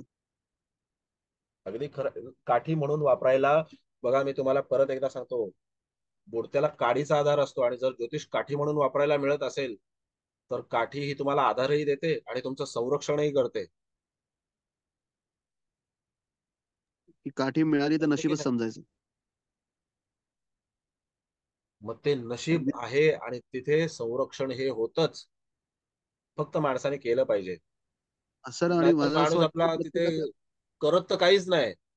त्याला नुसत्या ज्योतिषाबरोबर गप्पाच करायच्या असतात. करायचं हो काहीच नसतं, हो फक्त सर. गप्पा करायच्या असतात त्याला ज्योतिषाबरोबर. आणि मला अजून असं वाटतं की फक्त जाणून घ्यायचं. प्रत्येकाच्या त्याला असं वाटत असतं की देवाने मला काहीतरी वेगळ्याच पद्धतीने जन्माला घातलेलं आहे, की बाबा मला काय वेगळं काय त्याच्यामध्ये हे आहे. असं नसतं. स्वतःला ओळखण्यासाठी ऋषी मुनींनी आणि अनेक साधकांनी आपली हयात घालवली, अनेक जन्म गेलेले आहेत त्याच्यामध्ये. आणि त्याच्यामध्ये छोट्या छोट्या गोष्टींनी आपण इतके अर्ध्या अळकुंडाने पिवळे होऊन जातो का बस रे? पण सर म्हणजे एक असं म्हणावं लागेल की म्हणजे असं आपण निराश होता कामा नये की आपल्या कुंडलीत असं आहे, आपल्या नशिबात असं आहे. पण प्रत्येकाच्या नशिबामध्ये कुठेतरी दार उघडत असतं.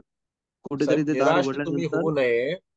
आणि या पृथ्वी त्याचा आपण तलावरच्या माणसांनी निराश होऊ नये, याच्यासाठीच माता पार्वतीच्या विनंतीवरून भगवान शिवांनी, परमेश्वराने या शास्त्राची निर्मिती केलेली आहे मनुष्य कल्याणाकरता. उपाय योजनांची निर्मिती केलेली आहे मनुष्य कल्याणाकरता. प्रश्न हा नाहीये की झाडावर किती फळं आहेत. प्रश्न हा आहे की तुम्ही किती खाऊ शकता, तुमच्या पोटात किती जागा आहे.